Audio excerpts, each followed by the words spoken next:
Hello, Maria. Hello. Hi. Let me get the camera on, get everything going here. Okay. Hi. Good to see you. Cool. Good. Just us so far? Yep. Okay. We'll hang out.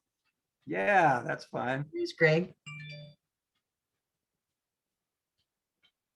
Good evening, Greg. How's it going? Good. We didn't have an ETAC meeting last month, so that means you had plenty of opportunity to do a bunch of stuff that's really cool and fun, and you can tell us about, right? For Director DeAndrea or for me or for all of us? For everyone, right? Yeah, It's like yeah. time off, right? So, how you doing, Chris? Hey, Chris. Good. All right. Looks like we gotta wait for another couple members here. Yeah, I did get an email from Tiffany. She said that she won't be joining us this evening. I think she's actually traveling or something like that. So, or doing, yeah, but basically so she won't be here. But she did Okay. email about a week or so ago that she won't be attending. So haven't heard from Patrick yet. Oh, hold on. There he is. Well, It's I'm like gonna he- run and fill up my water real quick, so I don't All have to right. ask my wife to do it. I'll be right back. Sounds good.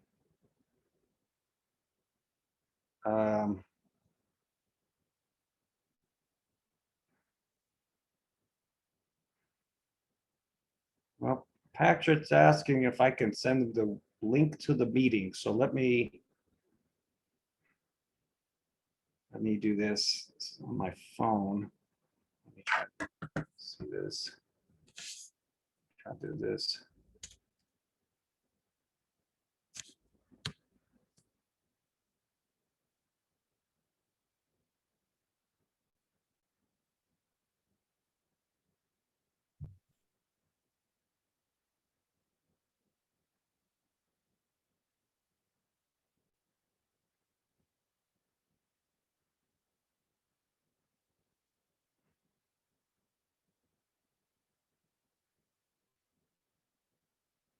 Okay, Patrick actually found it, so I think we're good. He should be joining us here in a second.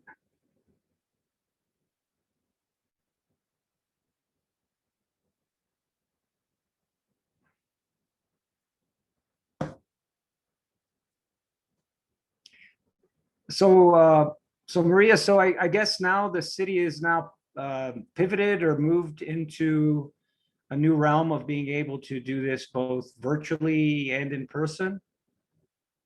Our meeting, all board meetings, I guess, and Yeah, so I think it's at the committee's discretion of how you want to handle it going forward. okay. So you can talk about that tonight if you guys want to on the agenda. Yeah, I mean, this is new because I think the last time we had our meeting in May, I think Othoniel mentioned that this would be coming online Yeah. sometime in June, but we haven't really had a conversation about that. So we can I think talk they about just that actually now. talked about it this past Monday night or Tuesday night. City council, you're saying? Yeah. Okay, mhm. so this is very fresh. Okay. Hello, everyone. Sorry, I'm late. Hello. Oh, no problem. How you doing, Othoniel? I'm good. I'm eating dinner. So once I get done with my dinner, I'll turn on my camera. That's that's all right. You could even do mute until then. That's all good. So Well, there's Pat. cool. Hey, Patrick.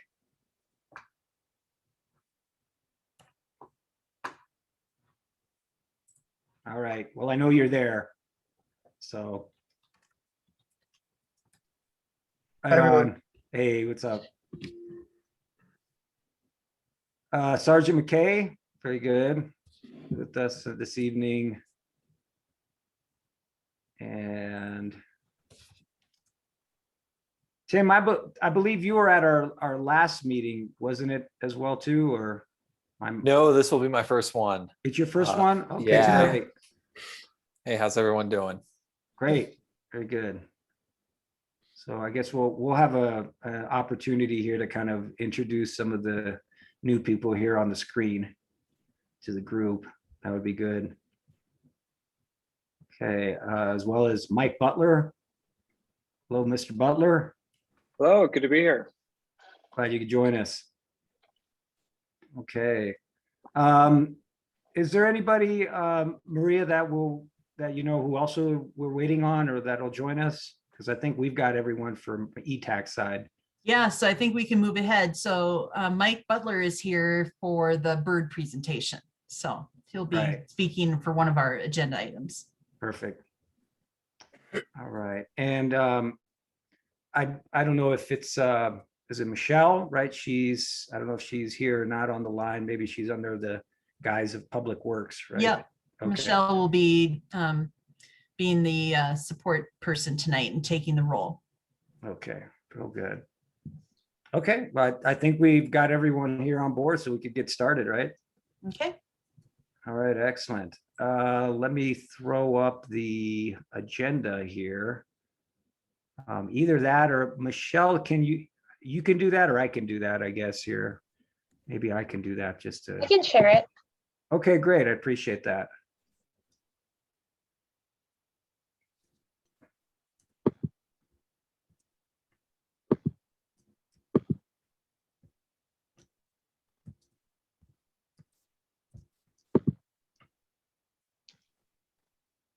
Are you able to Okay. see it okay?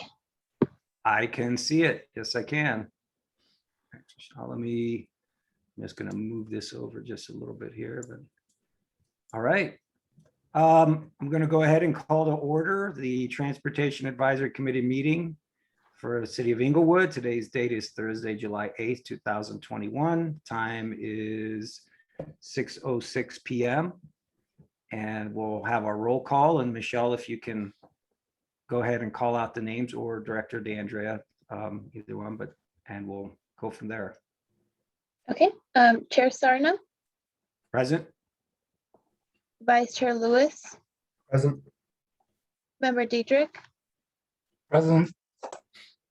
Member Knudsen, Present. Member O'Connell, and alternate member Whitney. Present. All right, well, very good. Well, glad you're part of our group there. Tim, glad to have you on board. So yeah, we'll do that clap there for you there too. That's, Thank you guys so everybody much. Gets that. So Yeah. yeah, that's something else that we've been waiting on too for some time, and we're glad to have another member on board and to help us out and provide any information that you will. So appreciate it. We'll go ahead and get started here again, and with the approval of minutes. This is going back to our May 13th meeting. If everybody's had an opportunity to look at those meeting minutes, glance at them, offer any comments at this time, please do.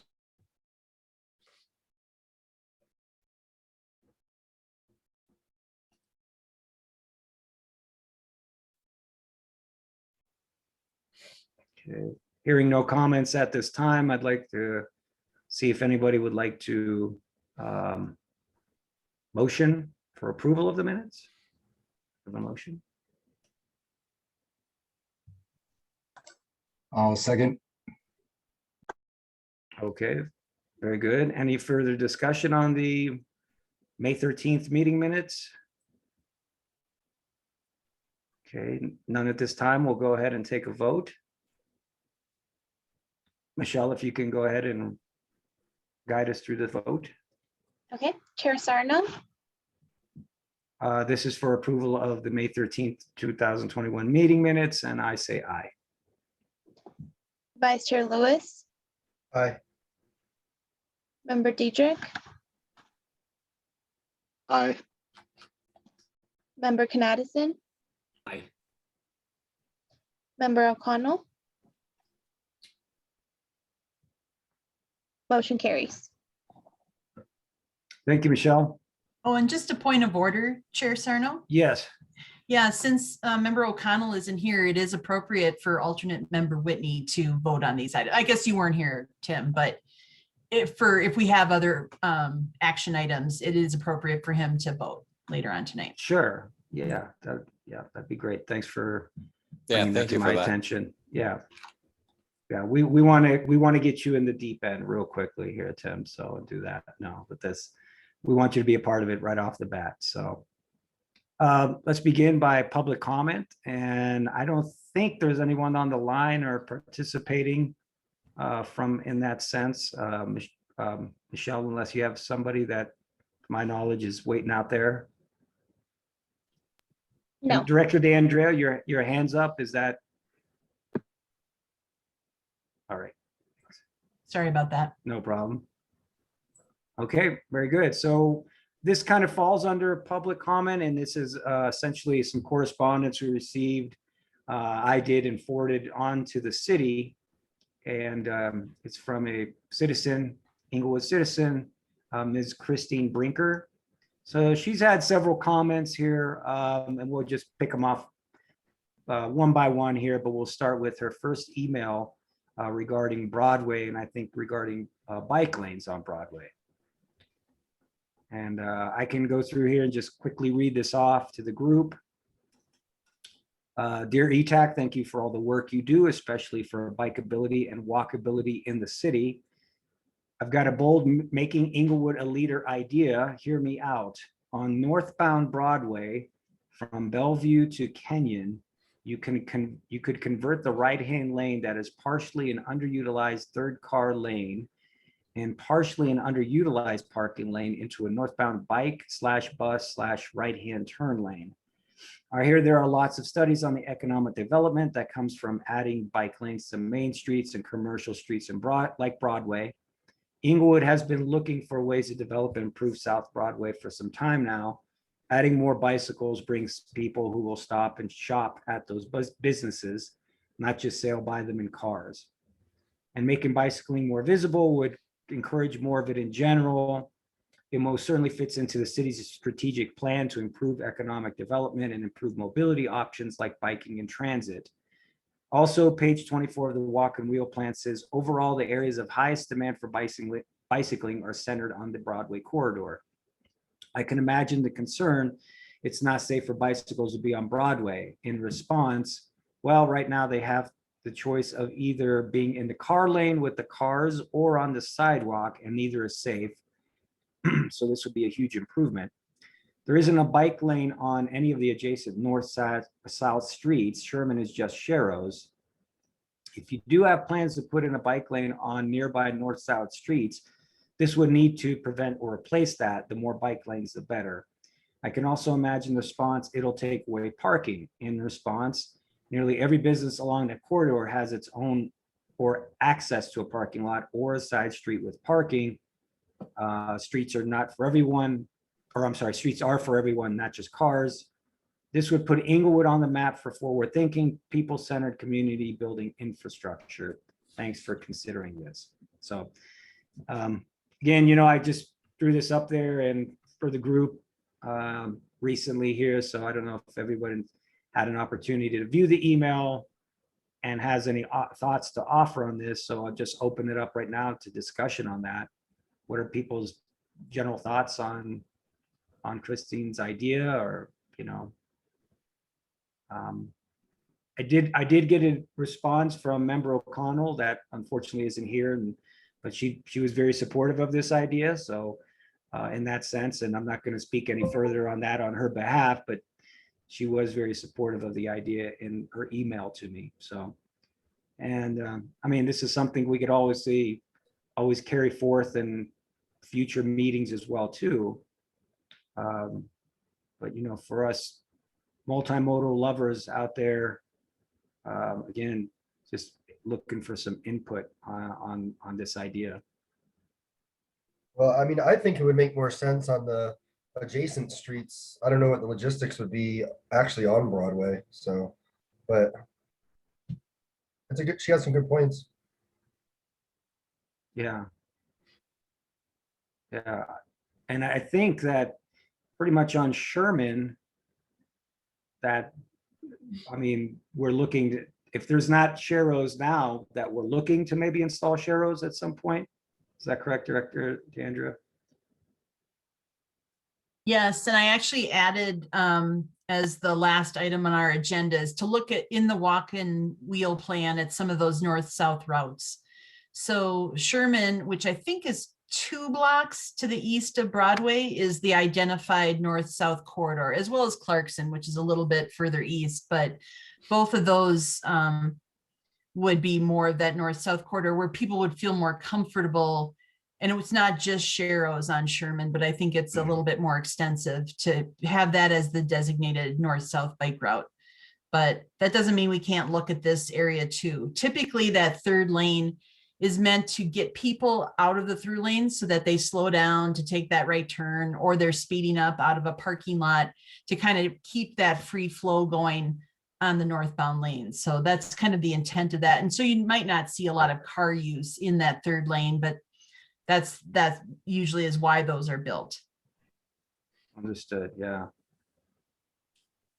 So, I think this is a really interesting proposal, and it's something that appeals to me. It seems like a good idea. There's a lot of businesses along Broadway, and she mentions Christine Brinker mentions the benefit to the businesses of bicycle traffic, and that is, like I was reading an article in Forbes about that just a couple months ago. So there's certainly a lot of evidence for that that's being promoted in the world.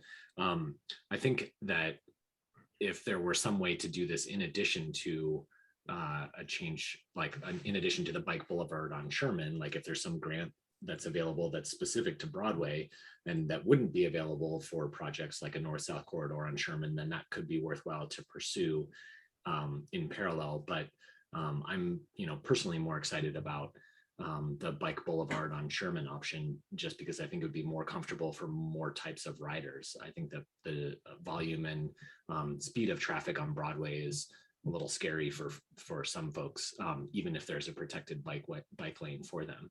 I also, just one other thought here is that on the north side, this would connect to, or it sort of ends at the downtown area, or just south of the Englewood downtown area, where cars get a lot slower. So it's not really connecting to anything up there. And then on the south end, what the proposal is to end at Bellevue, which doesn't have a bike lane, and I doubt that a bike lane would be installed south there. So it feels like it would be a bit of an on its own item, not really connected to a network very well. So that's another reason why it feels like a lower priority to me. Greg, I agree with you. I think if we were to look at the Broadway stretch and you take the north side of in Denver, right, like above I-25, there's designated bike lanes. And then we'd have this gap to basically 285. And then you have this other bike lane. Well, then they'd have to hop on Sherman and bounce around it. I think it would be really beneficial for the businesses on Broadway to, connect all the way through to Denver and back down. Obviously, that is a much more extensive project, and a lot more of Denver would be involved than we have control of. But yeah, I think that gap would be the critical part, because the businesses that are established seem to be north of 285. A lot of the major businesses. I'm not saying there aren't businesses south of 285, but. Yeah, to your point there, both Greg and Member Whitney here, that was my first consideration as well too, was how this connects to, if there was an existing bike lane there, which I don't believe there are on either that north or south end as well too. So it's almost isolated in a sense, the proposal, from what I'm kind of looking at this. And yeah, I mean, it's certainly an idea that's worth debating, because there is, and I think that was also in the walk and wheel regarding basically the businesses, the advantages and benefits that businesses will have from having more pedestrian / bicycle friendly, lanes and so on, and doing that. So it's a help to those businesses there. But there are logistics to be taken into account here in terms of that as well too.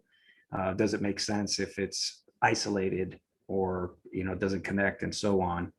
And I think to your point too, Greg, as well, about possibly it might being a little bit too hairy, I guess, for certain cyclists on Broadway there too.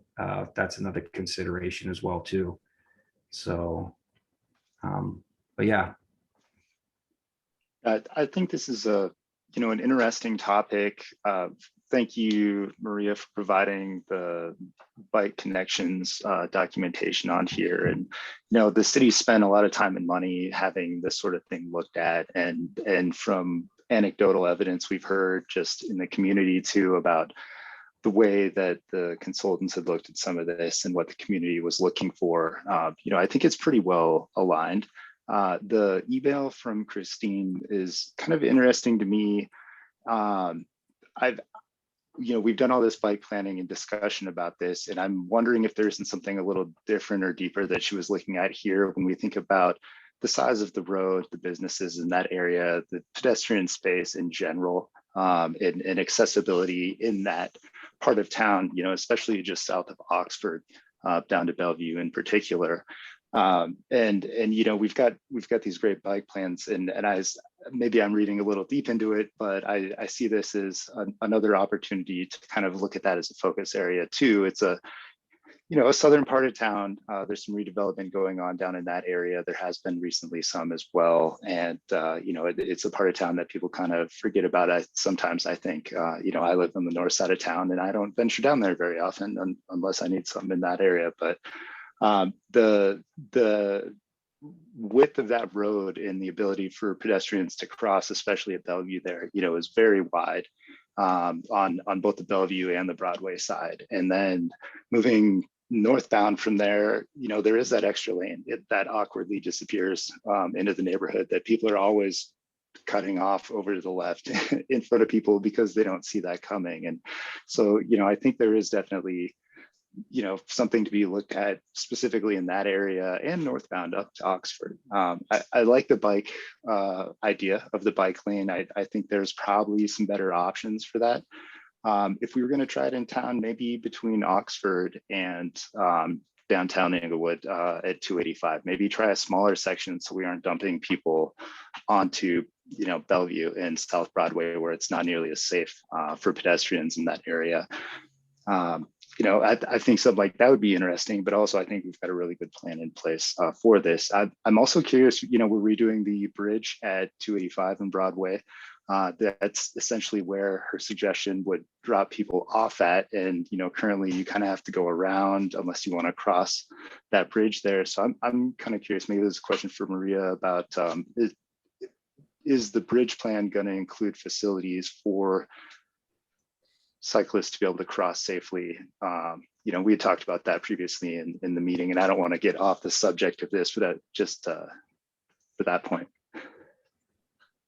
Yes. I'm sorry. Is it okay if I speak, Chair Sarno? Yeah, go ahead, Director DeAndrea. I think Sergeant McKay had his hand up as well too, but you're responding to Chris's question, so please do. Sure.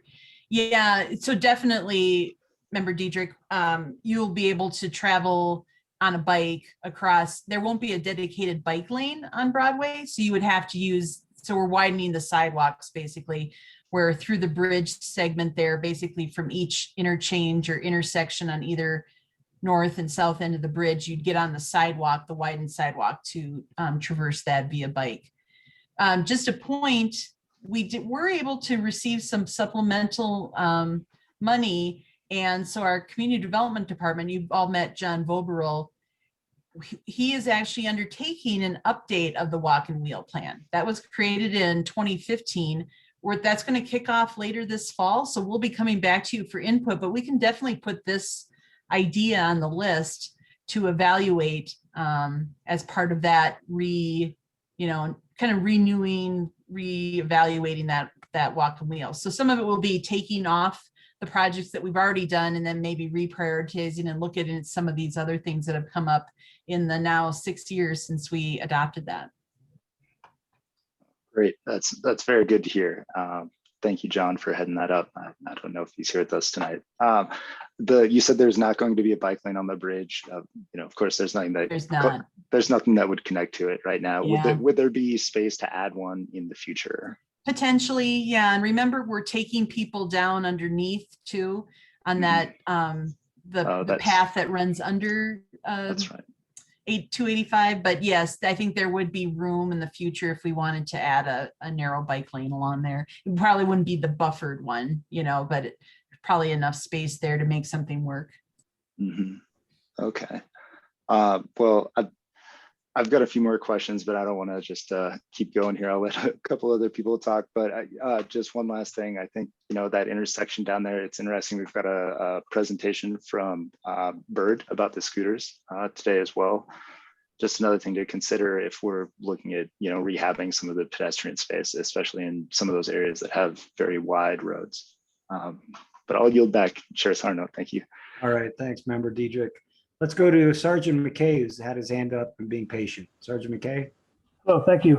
And point of clarification, and Maria, please correct me if I am wrong or misspeak.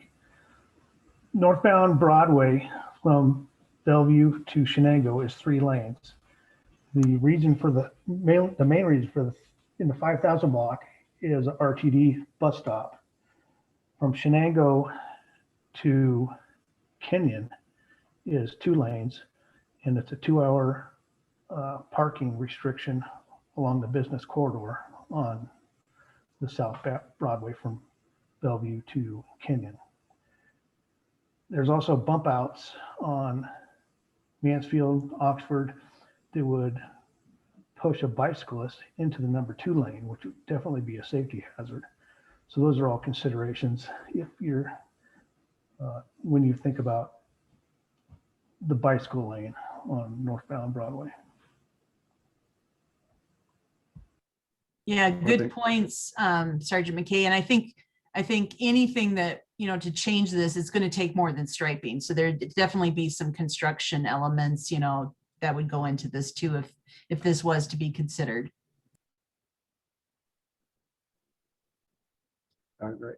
Very good. Thank you, Sergeant McKay. Thank you, Director DeAndrea. Sergeant McKay, you still have your hand up, or did you have another comment?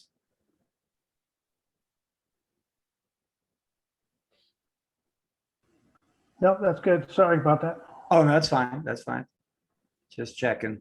So that's interesting because, from that kind of global view, it's kind of there's plenty of things that we can like about this idea. But Sergeant McKay, you brought out some good points about bump outs and so on, where yes, it's just going to be more than striping, as you mentioned.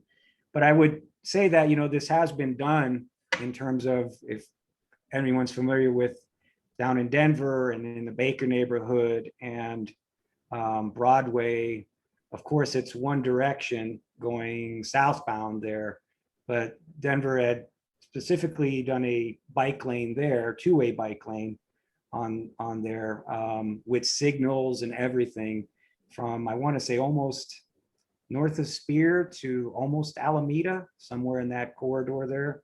So, but it was a major undertaking, and it was really something that kind of evolved, I think, to that point, from my recollection of it.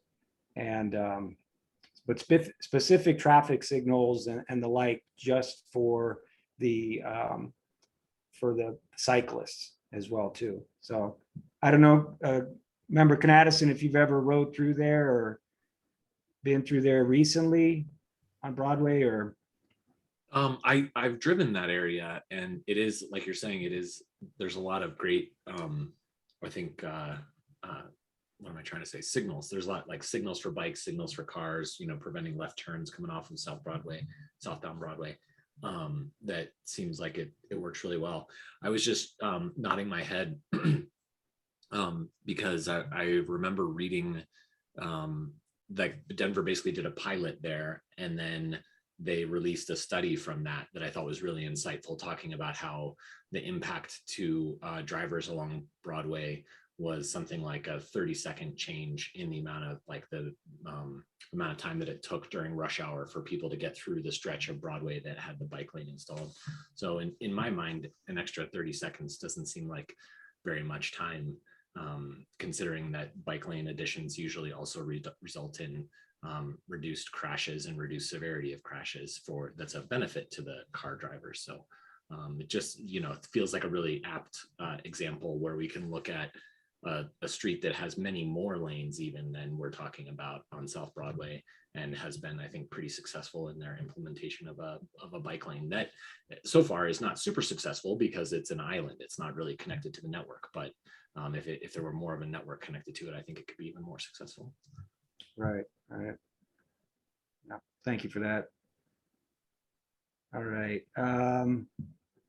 Yeah, so I think for myself there, Director DeAndrea, I think your idea of including this as something to be evaluated on the following walk and wheel plan would be a great start for this. And yeah, going from there. So and again, like I said, that's kind of the closest example that I have in terms of the potential of that. And I don't know if it's because on Broadway, as I mentioned, in Denver, in that Baker area, if it's one way, if that plays any role in it as well too, as opposed to having it two ways. I don't know how to speak to that as well too. But like I said, it has been done, but it's just much more so than just a striping job. That's for sure. Yeah. All right. Any other comments at this time from any of the members of the city regarding Ms. Brinker's email here for Broadway here? Okay. Let's move on to her next email. And for Little Dry Creek, I'll read that one off. Dear ETAC, the bike path on Little Dry Creek that runs from Clarkson to just past Broadway is a really nice city amenity, kind of a hidden gem. But to turn it from a hidden gem to something people would widely use, I would really love it if you connect the bike path all the way to the Platte. Has this been discussed, or have any plans been mapped out to do this? Is it being considered with the city center redevelopment efforts? It would be game changing to have a bike path route right in the heart of Englewood that could get cyclists from the Platte to the Highline Canal via Clarkson. This would also enable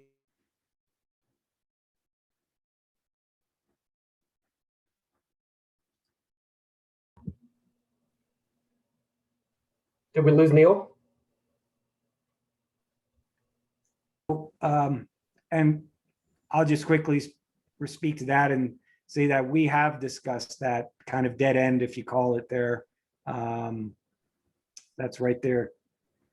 Several times that's been brought to the attention of the committee, within the committee and outside of the committee as well too. So this is not something new. This is something that we've been discussed several times through the course of many meetings.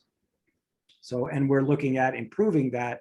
I think the city has actually done that, and we're also looking to that through the city center redevelopment and maybe some other future projects as well.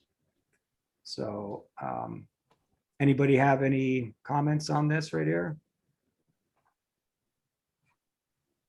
I'm strongly in favor, and I bring this up quite often, and I know other members do too. So I appreciate another data point on this one. I am curious with this city center redevelopment, if anything, as a part of this might be included. I've seen lots of different plans over the years. Many of them kind of moved the bicycles over to Floyd as part of that area being redeveloped. But if that's where the path connects, just having a good solid connection would be good. Thanks. All right. Thank you, Member Diedrich. Director DeAndrea, you have your hand up.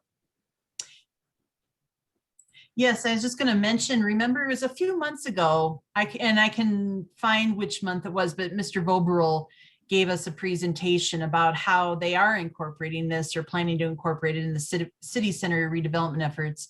And I could send Ms. Brinker that link so that she can review that presentation and the video when John gave that presentation to ETAC. But yes, it's definitely on the radar screen from community development as well as public works as we move forward with redevelopment. And I think you're right, Member Diedrich, about, I think it winds its way and then eventually, I think they were looking at some things on Englewood Parkway, but also Floyd as well. If I remember correctly. All right. I think that's kind of, if you will, the missing link to that, right? And that's kind of been the focus, I think, of the committee. And yeah, John Voberl, I think, did speak to that. You're right there, Director DeAndrea. So So it's obviously something that's on our radar and it's being looked at right now by the city. So I think we're kind of in line with what Ms. Brinker brought up here to our attention, and we're all, and the city's addressing it is how I would say speak to that. If you would like to do that, then Director DeAndrea, if you can send Christina Brinker a email or link, as you mentioned, that would be Yeah. great. Certainly. Great. Okay. Any other comments on this specific email or concept?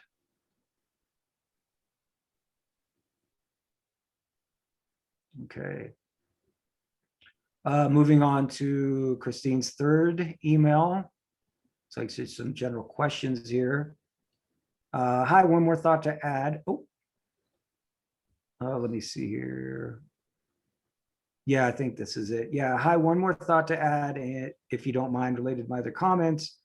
I've been thinking more about how to fit north-south bike lanes, not share roads, into our existing neighborhood streets. I know the streets are often not wide enough for parking and a bike lane on both sides. I'm wondering if Englewood could put a northbound bike lane up one street and a southbound bike lane down another street, and then still keep the other half of each street for parking. For instance, you could look at northbound on Sherman and southbound on Bannock, or if those don't work for whatever reasons, in any of their parallel streets. Thank you, Christine. So yeah, this is another one too. I think she's again trying to demonstrate that, you know, there's more than one way to go about this in terms of enabling more bike lanes throughout the neighborhood and throughout the city. I don't know if we've specifically talked about doing this idea of one bike lane on a northbound and one on a southbound, but there could be some certain advantages to that as well too. So.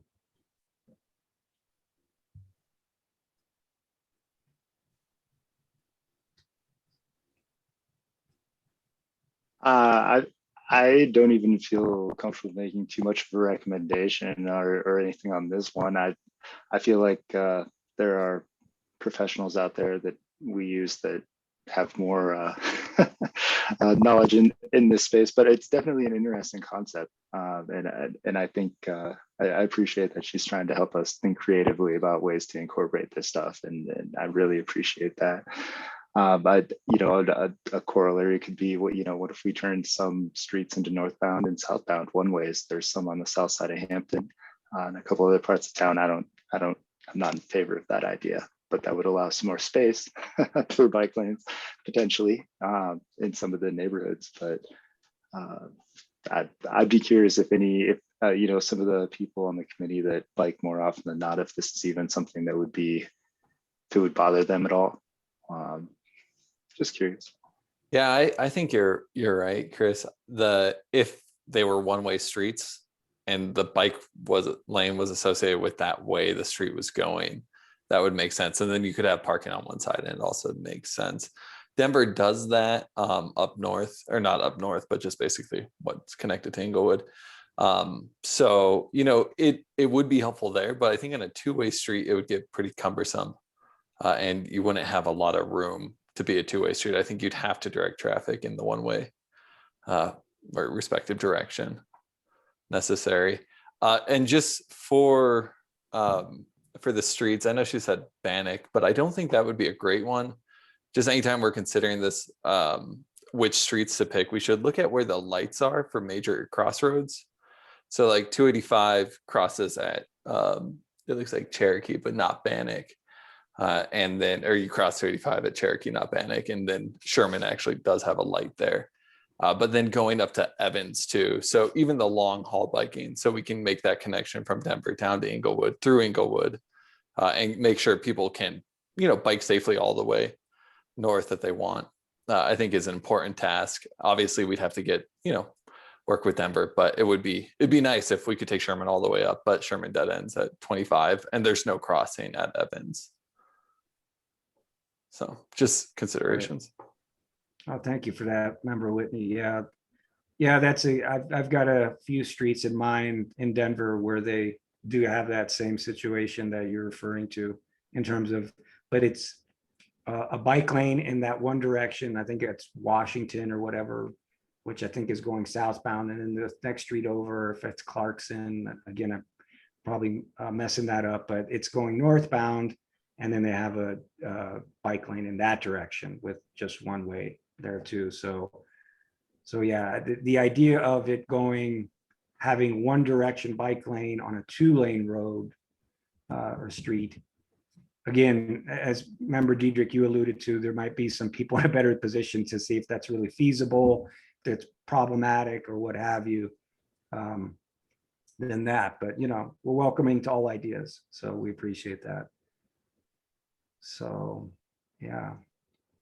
I wonder what Ms. Brinker would think about the idea of a bicycle boulevard, because it feels to me like it's an even better situation than having a protected bike lane. I mean, I think it seems like her main goal here is to provide a protected bike lane somewhere and trying to find space for it.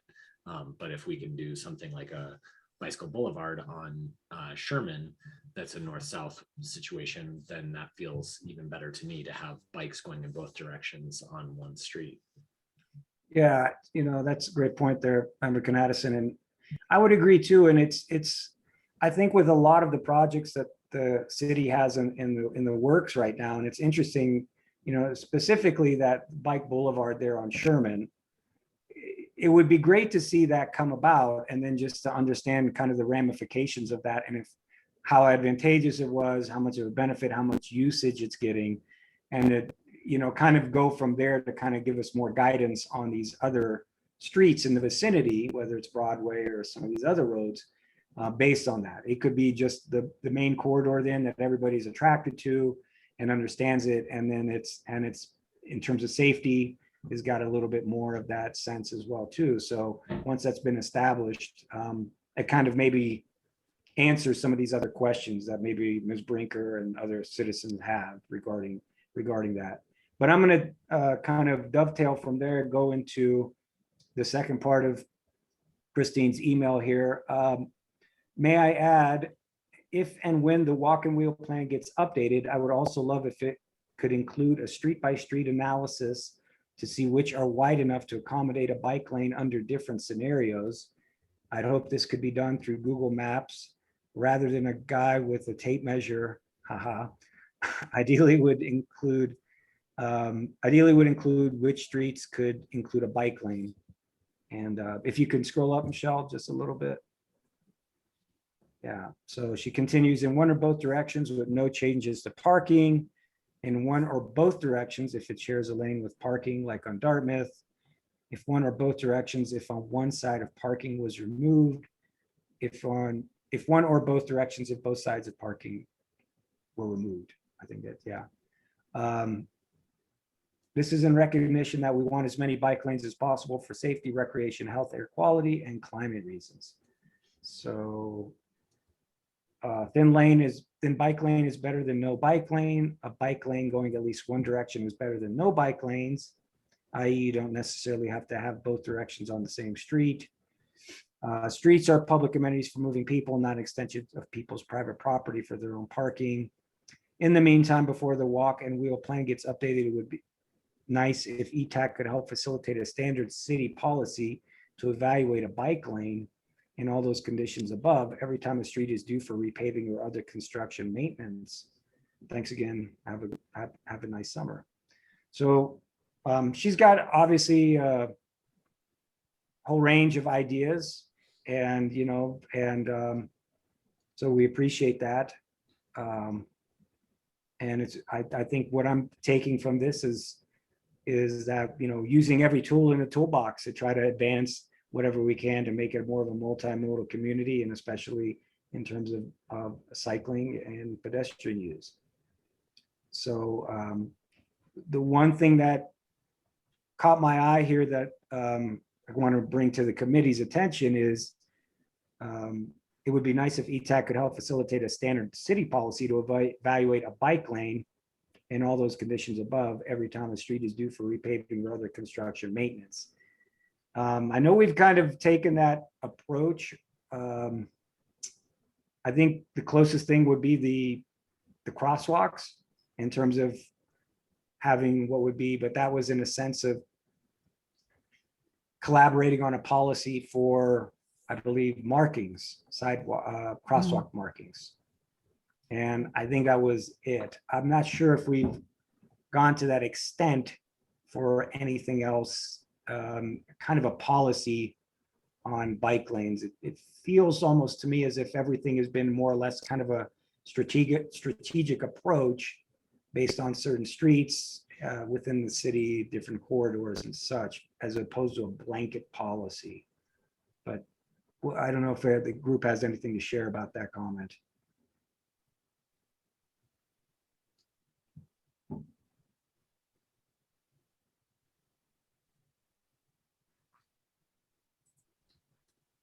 Director DeAndrea, you have your hand up.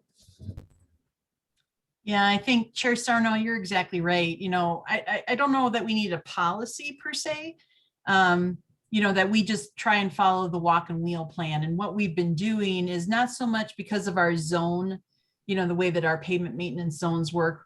Typically, we're not doing a long enough stretch of, you know, where we might do this. We certainly look at the walk and wheel plan in relation to like our mill and overlay, but typically these are separate projects where we're doing them, you know, kind of in addition to our pavement management work. So for example, this year, we are working closely with Denver, and hopefully before the end of the paving season, we'll repave Zunai and put in the buffered bike lanes, both north and south between Dartmouth, and they're actually going to take it all the way up to Jewel. So we'll go to Evans, which is our border, and then take it all the way up to Jewel, which is another, I think, at least a good, probably third of a mile. So it's more those types of projects where then we would do the pavement work at the same time and not really have the pavement drive the walk and wheel projects, if that makes sense. Yeah, it certainly does, Director DeAndre. It's kind of, they're exclusive as I would say it, but they can overlap, I guess. They can, yeah. They can. On certain circumstances, it's possible that overlaps, because if we're doing a resurfacing and so on, and that might be a time to understand or address, hey, you know, we were looking at this as doing a bike lane here. We'll wait to do that chip seal or whatever resurfacing, and then we'll go ahead and do the striping. I think that was a situation that happened maybe on Oxford or something like that. Yeah, that's exactly where we right. had that, Yeah. where we understood that we were going to have that bike lane there in Oxford. We just had to wait until the resurfacing was done, and then we followed up with the striping there. But that's a case of that overlap there, but not driven by the reconditioning of the road itself. Correct. Yeah. And all these are great ideas, and we can certainly pass this along, you know, as we move into the reevaluation of the walk and wheel plan, pass these comments along and have the consultant evaluate them and address them through that process. Understood. Yeah. It just, to me, it feels that that the walk and wheel plan is just something, it's kind of a focal point for everything that the city is looking to in terms of bike corridors, bike lanes, and so on. So I don't know, the idea of having a policy, I don't know how that would tie into that. So yeah, but all good points again. Yeah, agreed. Anything else from the group? Member Canadison, I felt like you were on the cusp of just going for it. No? Okay. All right. Feel good. Let's see here. And I just got to make sure that I'm not missing anybody else with their hands up or everything on my screen here. But very good. So if there's not anything else with that, I do appreciate Ms. Brinker, her comments, her insights. I mean, she's obviously very passionate about cycling and in the city. We fully support that and her ideas, and we welcome them.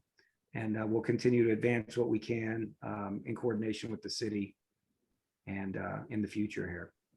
So Okay, very good. If there's nothing else with that, we'll move on to old business, and that is the US 85 Planning and Environmental Linkages Study update.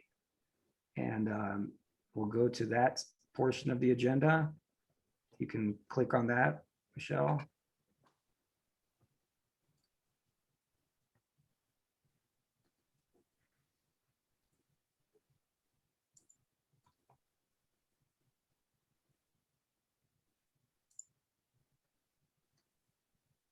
Okay, well, I can share my Yes. screen if you'd like, Chair Sarno. or yeah, Oh, that'll here we work go. too. Or maybe there you Somebody's go. hand working there. There we go. All right. Perfect. So this is just an informational item for the committee to kind of bring you up to speed. I believe we've provided one kind of process update to you previously. So a planning and environmental linkage study, or PEL as it's referred to, is something that is done typically for a long corridor like this. This is actually an 11-mile corridor between C-470 on the south, all the way up to Alameda and I-25 on the north end. So 11 miles.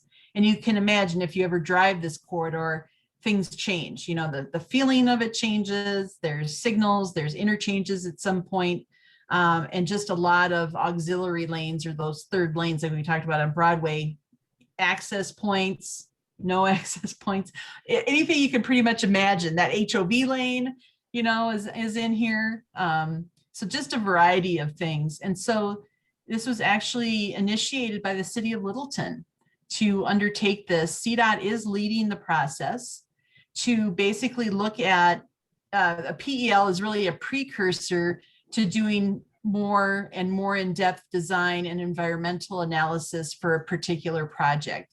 So the PEL helps, and as we'll get through in some of the details, really helps to identify along the corridor as a whole, what are some of those priorities? What projects should we be considering? And then how do we start again to prioritize those and move those forward through the federal process for environmental analysis, design, and ultimately funding and construction. So that's just a little bit of background. So City of Englewood is participating in this process, as well as the cities of Littleton, Denver, Sheridan, as well as Arapahoe County, and then of course CDOT, and I believe DRCOG and RTD are also represented on the group. All right, if you can, next slide, please. All right, so there is a very specific process that we work through, and I'm on the executive committee, but we also have representation. Some of you have met before, Deputy Director Lundquist. She's participating on the technical committee.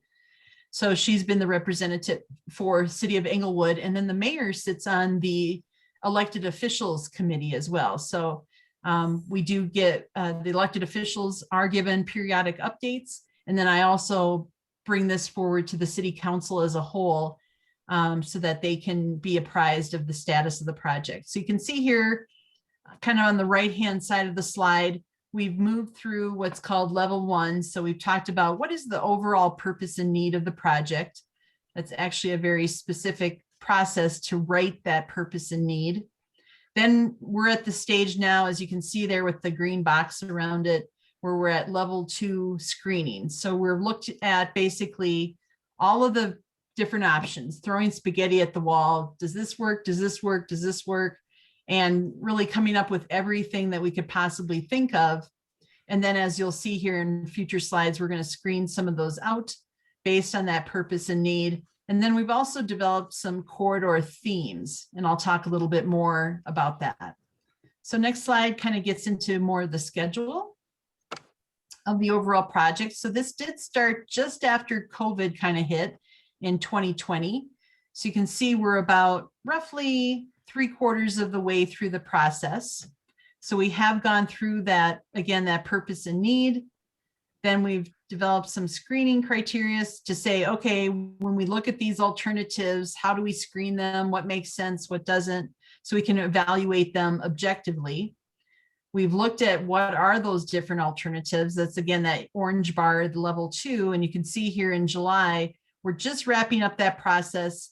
And then the next steps will be actually reaching out to the citizens in the community all along the corridor. So not just in Englewood, but for the next couple of months, really getting public input back on the plan and then finalizing the study documentation and the recommendations so that it can be published or finalized in late fall of this year. Next slide. All right, so again, level 2A, I'll get a little bit more detail in that. So again, this is the idea of what things can we do. If you could go to the next slide, please. Michelle. So again, these are just throwing spaghetti at the wall. They came up with 96 different options. So this isn't for the whole corridor. This could be, as it shows there in the little table, this could be roadway specific, maybe something at a particular intersection that makes a possible improvement, or multimodal. So a particular sidewalk connection, something like that. And so of those 96 options that were identified, 61 of those are being carried forward for further consideration in the process. 24 of them are considered future action, meaning they're beyond what we could probably do in the next 10 years. So as some of you know, transportation projects of this scale take a long time to develop, to get funding, and ultimately to construct. So part of the purpose and need of this project was that we needed to do something now. And what can we do to, that's really focused here is looking at that carry forward option. So looking at a 10-year window for these projects of what is feasible in that time frame. So for example, as a future action might be extending those HOV lanes south of Bowles. So if you ever drive that corridor, you know the HOV lane, if you're going southbound, ends at Bowles and you just end up in a through lane, basically. Similarly, as you're traveling northbound, that inside lane north of Bowles becomes the HOV lane, and you're like, oh, I better get out of that, you know, or I get a ticket. So if we were to consider taking those HOV lanes further south, let's say to C470 or something, that involves a significant amount of right of way. If you think about what's on either side, widening that out to allow for that additional lane, or taking one of the existing lanes to make it an HOV lane and still moving traffic through that, that's significant. And so they're saying that's beyond probably what we could accomplish in the next 10 years. And then there were finally 11 options that just simply didn't meet the purpose and need, didn't make sense. And so those have been screened out. So we're really focused on those 61 to carry forward. So next slide. So level 2B is taking those 61 options. And this is a little bit different than some other PEL studies that I've been involved with, but creating what they're calling corridor themes. And I'll talk a little bit more about that and what those, there's 4 of them. But as it talks about there, it's really what's our focus? So as you can imagine, a big focus for CDOT on this corridor is moving traffic as quickly and efficiently as possible. A big concern for Littleton, for Englewood, and Denver is how do we get both cars and pedestrians and bicyclists across 285. So that's a conflict point, because every time we make people stop on Santa Fe to allow people or bicyclists or whatever to cross 85 means that they're not as efficient in moving traffic along 85. And so that's where the rub is. And so the themes really focus on what's our priorities. And I'll get into that here in a minute so you can see that in a better fashion. So next slide, please. So there are 4 that they've identified, and we'll talk about each of these kind of in more depth. So for corridor safety and operations focus, is just what it says. Focused on operations, again, moving traffic and making things as safe as possible. So how do you make things, prioritize movement on Santa Fe? You minimize direct access to Santa Fe. So every time somebody slows down again and or comes out of like a driveway, they're causing a potential conflict with the through movements. So the people, if there's not an adequate gap in traffic, the cars that are on Santa Fe have to slow down to either allow that, so that we don't create an accident situation, or they have to speed up, and so now traffic's moving at different paces. And so it's not as efficient as it could be. So if you imagine a freeway with no signals, just traffic moving and there's enough lanes, that's the most efficient operations that you can have. So their focus here is also then on interchanges and intersections to minimize those amount of conflicts. So still be able to move people across Santa Fe, but that might be grade separated, meaning then if you're traveling over Santa Fe, you don't, again, impede that through traffic on Santa Fe. Does that make sense? Okay. So that's the focus for that one. So the second focus is access. So right now, think about there's that U-Haul business, there's a couple of gas stations. As you get further south, there's some of those breweries and bars and restaurants. All of those have access right now to Santa Fe. And I'm sure they benefit from, people driving by and say, hey, you know what, I'm going to stop and just get a burger or something to eat. And instead, so this corridor theme would focus on maintaining that access to those businesses, probably at the expense of moving traffic as efficiently and effectively along Santa Fe. Multimodal is kind of a mix here. So they would try to do multimodal improvements, but again, minimizing any kind of property impact. So we're not going to put in a bike lane if it means taking out a business or reducing or removing access, for example. So you can see these are pretty, far black and white examples. Multimodal, this gives the focus to multimodal. So of those, I think it was 28 options or things that they came up with to improve multimodal, both along the corridor as well as across it.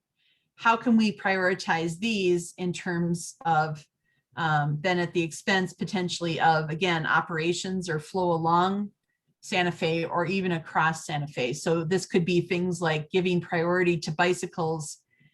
And first, if you've ever seen those, like those jump queue lines for bikes, then the green comes for the traffic shortly thereafter. So it kind of gives bikes the free clear ahead of the actual traffic, or it restricts those left turn lanes so that the bicyclists can get across before the left turn starts their movement. So as you can imagine, again, that the more green time that you're giving to either bikes or pedestrians is at the expense of moving the cars in either direction. And so it's really balancing all of these priorities. And then finally, I think, this is ultimately is how do we set ourselves up? Remember, we had, I think, 24 future actions, so long-term. So what can we do now to set up the corridor for those future projects that might come about? So this might be creating an interchange at Dartmouth and Santa Fe, for example, where now it's an at-grade intersection. And you can imagine, how do we not put in improvements today that would preclude that future action from happening? And I think ultimately, next slide, please, where we will end up is how do we, it's probably a mix and match of those four. It's probably not just truly one or the other. So a lot of those 61 options could be placed in probably several or at least, one of those categories or themes. And so then what we're going to take back to the public is, instead of talking about this in a lot of words, is developing some graphics, as that first bullet says there, and really just evaluating each of those options that fit under each of those corridors and mixing and matching to find what ends up being the best, also based on public input and feedback. I'm just going to pause. And is there any questions at this point before we move on? Okay. So another element of this study that was a little bit different than other ones is they said, we want to do something now. This is a tough corridor. We know that there's a lot of crashes that are occurring. Can we take some of the money and not just study it, but actually do something. And so they have, to the project team's credit, have identified some early action things that we think we can accomplish. So these aren't all in Englewood, but I thought I'd share them with you. So this first one is at Crestline, which if you're familiar, there's a Pacino's restaurant, a Panda Express, and I think a bagel place down here in this little kind of mall area, commercial area on the east side of Santa Fe. And right now, if you travel southbound on Santa Fe, you can actually make a left into this Crestline Avenue. There's also, I believe, a motel there that's kind of runs east-west, if you're familiar with the area. So there's a lot of rear end crashes that are occurring here, and probably some broadside from people misreading the gap in traffic as they make that left turn to go onto Crestline. So the recommendation would be is to build a median here to not allow that left turn, and instead make this a right out, right in, right out on Crestline. Okay, next slide. So here's one that's just a little bit to the north of that area at Prince Street. So what's going on here, they identified a lot of crashes are occurring because there's an HOV lane in the northbound lane on that inside, but people are mistaking it as another, like as a dual left turn lane to Prince. So they're stopping in the HOV lane and then getting rear-ended, and sometimes quite severely because of the speeds that people are traveling along there. So the idea would be is there is enough volume to warrant a dual left in that direction, in the northbound direction. So they basically build this out to still have the HOV lane, but still have two turn lanes as well. And basically have to widen this out a little bit to make room for that. And they feel that they can do that still relatively economically. And then they would add some bike lanes across Prince Street, because I believe there is existing bike facilities on west of Prince Street, and then, but not, it might be Sharrows east of Santa Fe. And if you're familiar with the area, Arapahoe County buildings are down here, and just some other things. It kind of leads into downtown Littleton. So that was a bonus there too. Okay, next slide. So this one is again, mostly in Littleton, but it runs between Vinewood, which is sort of at the south there, as you can see on that map, which is just a little kind of a smaller street, but all the way up to Bowles. Bowles is where, again, the north of there is where the HOV lane picks up northbound and drops off southbound. But through there, there's just a lot of kind of in and out in terms of sometimes there's 3 lanes, sometimes there's 2 lanes, sometimes, you know, people don't know which lane there is. And so what they would do is create more of a consistency, either through striping, and if you can't read the little notes down there, but create some laneage and just kind of clarifying right turn lane there at Church Street, which is where you go into, I believe that's Arapahoe County or Arapahoe Community College parking lot area right there. So just to try and clarify basically how people are supposed to use the lanes. So a lot of this would be mostly striping with a little bit of construction here. Again, a dedicated northbound right turn lane at Bowles, which is also needed to move traffic out of the through traffic and allow them to turn safely, because there's probably a very large northbound to eastbound movement there. So now we're kind of on the north end of the project, and this does affect the city of Englewood. So between Dartmouth, they say Hampton there, but really it starts at Dartmouth all the way up to Florida. Again, kind of similar is looking at the auxiliary lanes, how those merge in and out.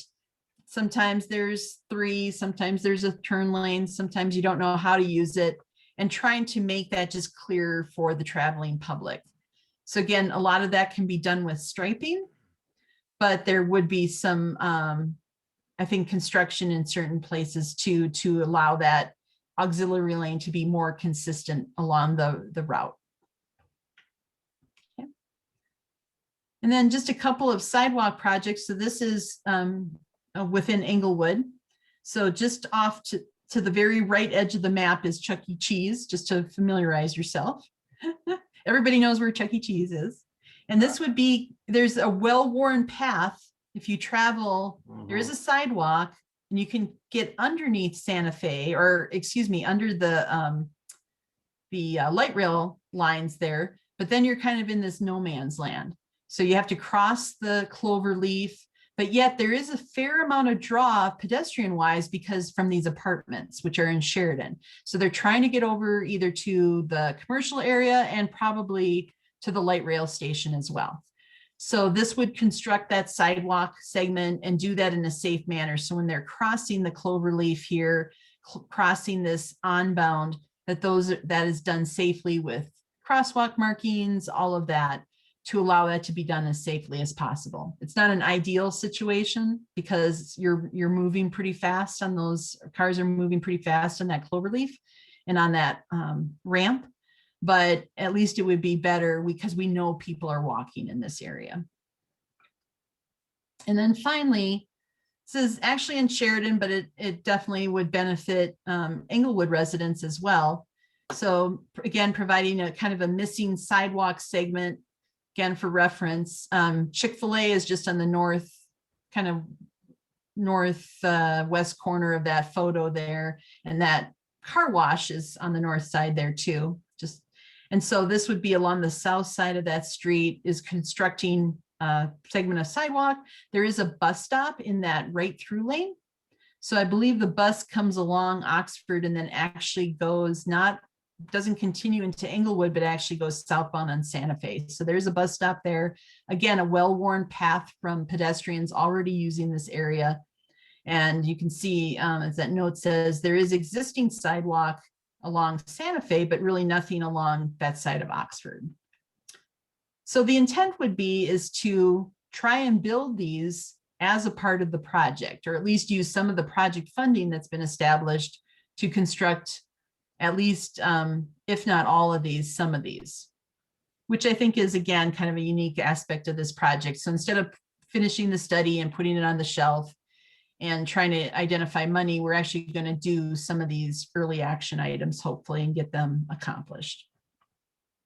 So with that, the next steps, they're going to be reaching out to the public. And this is probably going to start next week, again, everything's still virtual, but you're going to be able to go to this link on CDOT's website and look through these materials and then provide your input. We are going to be having a booth, or at least a flyer. There's a couple of summer concerts that Englewood is hosting on Thursday evenings, the last 2 weeks in July, and I believe the first 2 weeks in August. So we'll make sure that we're communicating this to the public face-to-face in those opportunities as well. And then we'll obviously use our social media outlets, put information on the city website to drive the public here to give their input. I think that's it. So again, informational for you. We will come back, once the study is in its final stages to give you an update, but happy to address any questions or take your feedback and pass that on to the project team at this time. Very good. Thank you for that, Director DeAndrea. I have Sergeant McKay with his hand raised up. Sergeant McKay. Thank you. Thank you, Maria, for the informational presentation. I just wanted to check or remind us not to overlook Union and Santa Fe. There's a tremendous amount of volume of traffic on Union from Santa Fe for the transfer station with waste management. And we do have a lot of crashes at that intersection. So yes, with very slow moving vehicles, they're loaded, they're heavy, and they're large. Yeah, good point. Yeah, I would just thank you for that, Sergeant McKay. I would just like to point out that, even whittled down to 61, I guess, ideas or whatever, that's still a lot of spaghetti on the wall. So it'll be interesting to see as that gets narrowed down even more. But it just speaks to the amount of need that's there in the corridor, as well as I think the great amount of input that probably all parties are putting forth for this whole corridor, which is really great to see. So there was a few of those that as you're going through the presentation, I'm looking at us thinking, yep, that was definitely needed. Even the early action projects, if you will, to that. The question that I have with that is that the timing for those early action projects, what is that in terms of construction and so on? Yeah, so we're again wrapping up the study this fall. So I think the intent would be is for 2022 and 2023 to try to construct those early action items. So the next couple of years. Okay, great.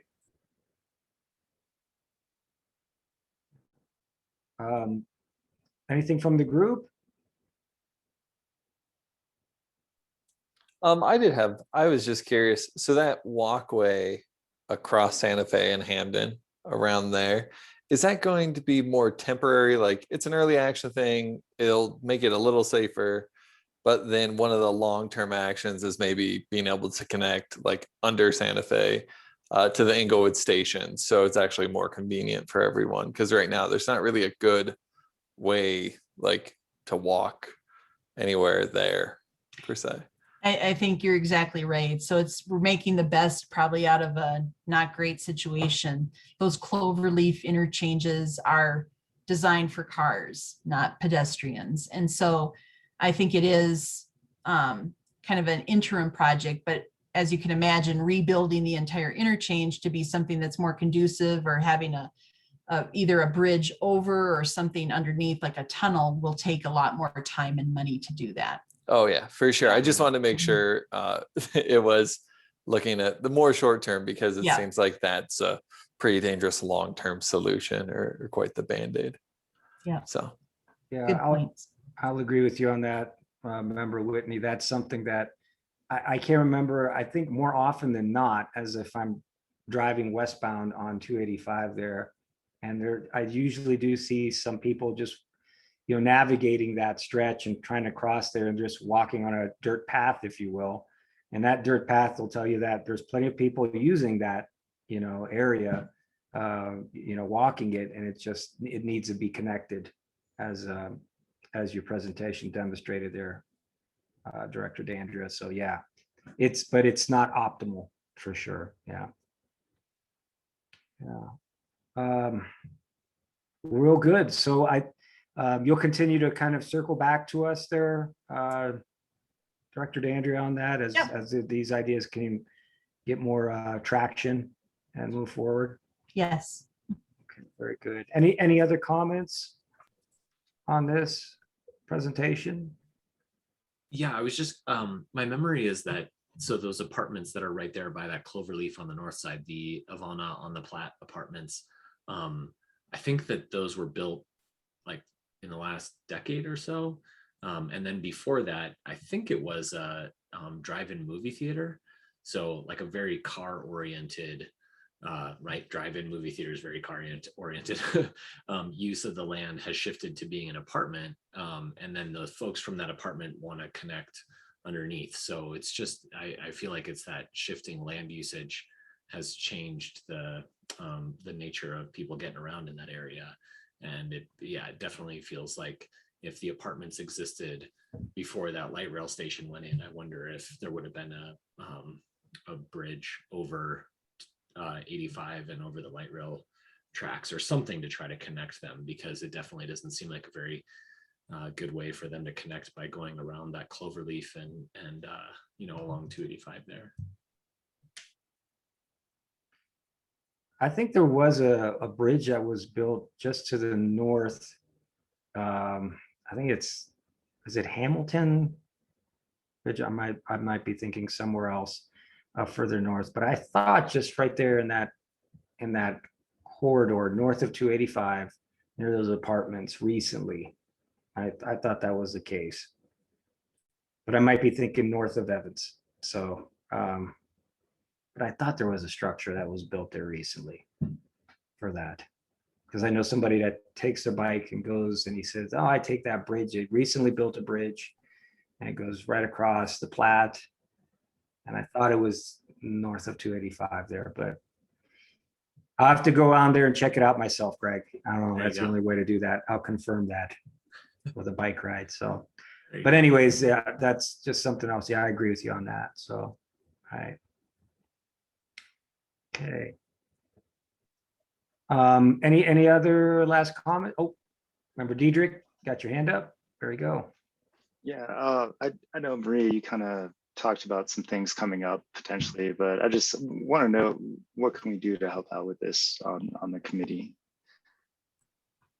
Certainly, I think I'll send, once the link is finalized here, is send each of you that, and certainly through your connections. And again, we'll be putting it out on social media and stuff, but please go yourself and fill out and give public feedback, as well as encourage others to do so. So I think the more we can do this word of mouth to inform people about the project and the opportunity, we're in that perfect window right now where we're actually, the project team is seeking that input. And so now is a critical time to get the word out to people and encourage them to take 15, 20 minutes to study this and leave some comments. And those are, I think, very powerful. You know, people might feel like, oh, why are they going to listen to me? And actually, they really do take those into consideration, because not a lot of people do it. They all feel that same way, like, oh, I don't have time, or somebody else is going to do it for me, or somebody else is going to represent me. And they truly do take those comments into consideration. I can vouch for that.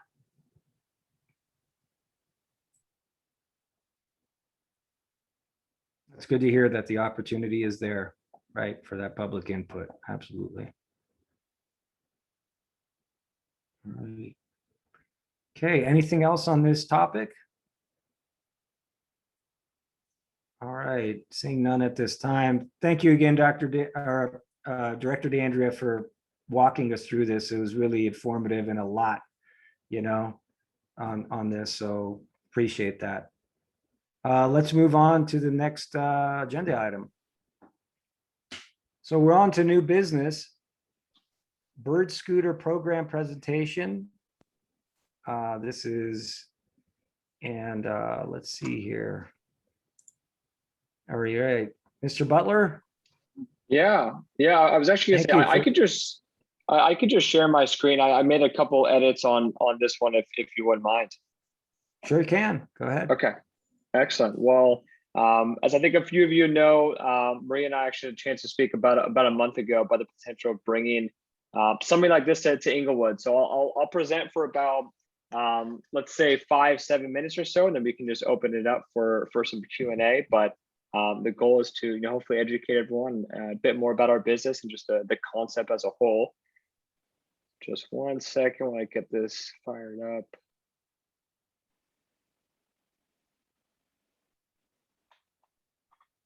Okay, can we all see this? I can. Yep. Excellent.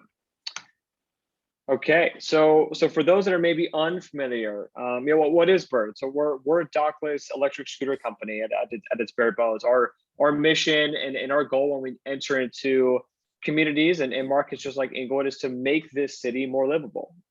Bring communities together by providing really an affordable and of course eco-friendly mode of transportation.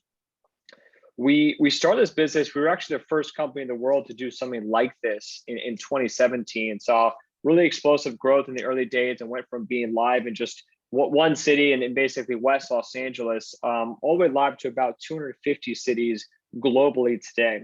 And you can see how our first couple of years actually compared to some of the ride-hailing giants have done very well for themselves for the last couple of years. And even onto markets that I would say are very similar to Englewood. I think one thing that I always try to change is the general perception that this type of service is only reserved for these kind of large, dense metropolitan areas. So of course, places like Denver, or maybe places like Boise or Los Angeles or San Francisco. But if you were to look at all the cities that Bird has implemented programs in the US, the vast majority of them are like yours and just a couple of them here. So they sit in this spot in populations of 5,000 to let's say 50,000. So of course the San Antonio's and Kansas City's and Chicago's of the world. They take up a lot of the news and take up a lot of the headlines. But again, a lot of the programs that we've implemented are with cities like yours. Now, if you've seen these maybe in Denver or just been traveling, it's a very easy way to get up and running. Obviously, the way to get started is you take out our app, sign our user agreement, go through a couple of different series of videos and tutorials to make sure you know how to ride and how to park, and then you're off and running. You use this the same way a bicycle would. So in most cases, a lot of cities don't have to enact any type of additional ordinance just because they're following the same rules as a bike. You can see here on the photo on the right-hand side, what we always aim to do is nudge riders or encourage riders to park in what we call just the furniture zone. So this is not the throughway on the left-hand side. This is the area that's tucked up near the curb. And in fact, I've already identified plenty, probably dozens of locations in Englewood where you would see this type of interaction between a pedestrian and a vehicle here. Now, pricing to get started, it's going to cost about $1. And then for every minute after that, it's roughly 25-30 cents. So obviously not an extraordinary amount. An average ride's going to cost you around $5 to $6. And that's for the average rider. Now, if there are other individuals that are perhaps in low income brackets and they're enrolled in government assistance programs, or these are veterans, or these are healthcare workers, we have all these different types of pricing options. So our goal here is obviously to democratize something like this, and something that should not just be reserved for certain demographics. And when we would enter into a place like Englewood, we have to enact certain things that are unique to your city. So maybe there are certain locations where you feel, this type of service just isn't a good fit. Maybe it's too dangerous. Maybe the speed limit is too high. Maybe these are parks. So in order to enter into all those 250 cities I mentioned earlier, we have to deploy some pretty complex technology. Technology where if a rider enters a specific zone, well, that vehicle has to safely come to a stop. That rider has to be notified, and they have to turn around and leave that location. So I'm sure many of you can even think of some of those locations, but it's examples like this where we've had to deploy in really complex locations like Chicago, for example. So I have all the confidence in the world we could do something, of course, very similar in Englewood. And when it comes to operations, we do things a bit different. So when we look at deployments of these vehicles, when we look at charging them as they are electric, when it comes to servicing, repairing them, tidying them up and making sure they're in the ideal locations, we actually would lean on a business or an entity or an entrepreneur from Englewood. So this is not just a band of independent contractors who don't have a lot of skin in the game. This is not a random hourly employee. This is someone whose business is solely responsible for this. And they are financially incentivized to perform these tasks because they actually share the revenue with us as all their vehicles are being ridden. And this person is hugely critical to us, as I'm sure you can guess. I mean, they obviously, because they're local, they have a ton of local knowledge of where people congregate, where people like to go, where you can likely deploy these vehicles and versus where maybe some sensitive areas. So we'll go out there and we'll actually find this business, we'll find this entrepreneur before we end up deploying or operating a market. But if you don't take anything from here, please hone in on this because I think this is hugely critical for the both of us. And also really important when we address things like clutter. I think that's probably the number one question I will always get. I'm sure many questions are going through the minds of you all here about, hey, how do we make sure this is a tidy operation? How do we make sure that vehicles aren't abandoned in certain areas or left on the wayside? So we do a lot of things. Obviously, you can see here, the city can actually go out. We've had a lot of cities that have worked to stencil in parking zones as a visual marker for riders. If Englewood doesn't want to take that stance, which is completely fine, we're going to go ahead and do a lot of other measures as well. So we like to educate our riders through things like tutorials and visuals and notifications so they know where to ride. We'll give rewards if people park properly. If you just send us a photo of that, we'll actually give you a couple bucks for it. And then, of course, I'm sure Christine will be ecstatic to hear this. The city of Englewood can actually harness a lot of the data, that movement data that their riders are receiving, and they can use it to, for example, stripe out new bike lanes all the way up Broadway. So there are things like this that the city of Englewood just receives, and this is free, and this is part of running this program. Now, our proposal is pretty simple. If you scan all the way down to the bottom, you see there's no investment required for this, no capital commitment on the city side. We really just look for a pilot program that will likely last around 9, 12, or 15 months. And in that time, we can see how the business is going. Of course, the city can see how things are going, and come the expiration of that program, you could choose to cut it off there or extend it further. But that's the gist of it. I will pause there. I know that was very long-winded, and I would love to stop talking for the time being and open it up for any questions. Oh, I appreciate that, Mr. Butler. Thanks, Mike. That Mhm. was a great presentation. I think it's been a long time in coming. This is something that Member Lewis, yeah, you're there. I'm guessing you got a little bit I'm here. of love for this topic here. You want to share some thoughts on this? I don't know. I'm not saying this was Yeah, I catered mean, for you there, Patrick, but I think you've been looking for this for some time. It's on a silver platter. Yeah. Oh, I thought that was a great presentation. Only question I had, and this is kind of a side note, but does Bird have any partnerships with bike share programs too? We've actually just started our own bike share program. We just announced this Okay. very, very recently, the last couple of weeks. And I think it's just because cities have really asked for it. And we kind of stayed, I would say, stubborn with scooters for a long time until we realized it's all pretty much the same family. So it's likely that you'll see some bike share programs in a couple of our larger cities that we're partnering with in probably the next 3 months.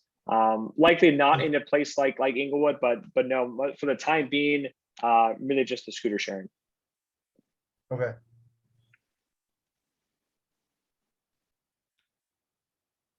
Yeah, I think it was a very comprehensive presentation there, Mr. Butler. And I guess I saw that you're looking at a July to August kickoff or initiation of the program to put that out there. I guess my question to the city is, what are the steps to be taken in order to facilitate that? Yeah, as Mr. Butler said, so it's kind of a pilot project. So there is a memorandum of understanding, which they provided us with that draft. I have sent that over to the city attorney's office for review. And, I think it's kind of, let's put it in place, see how it goes kind of a thing. And then evaluate that over that time period of how we would do this. But this would have to come back for city council approval. And we're really looking for ETAC to weigh in.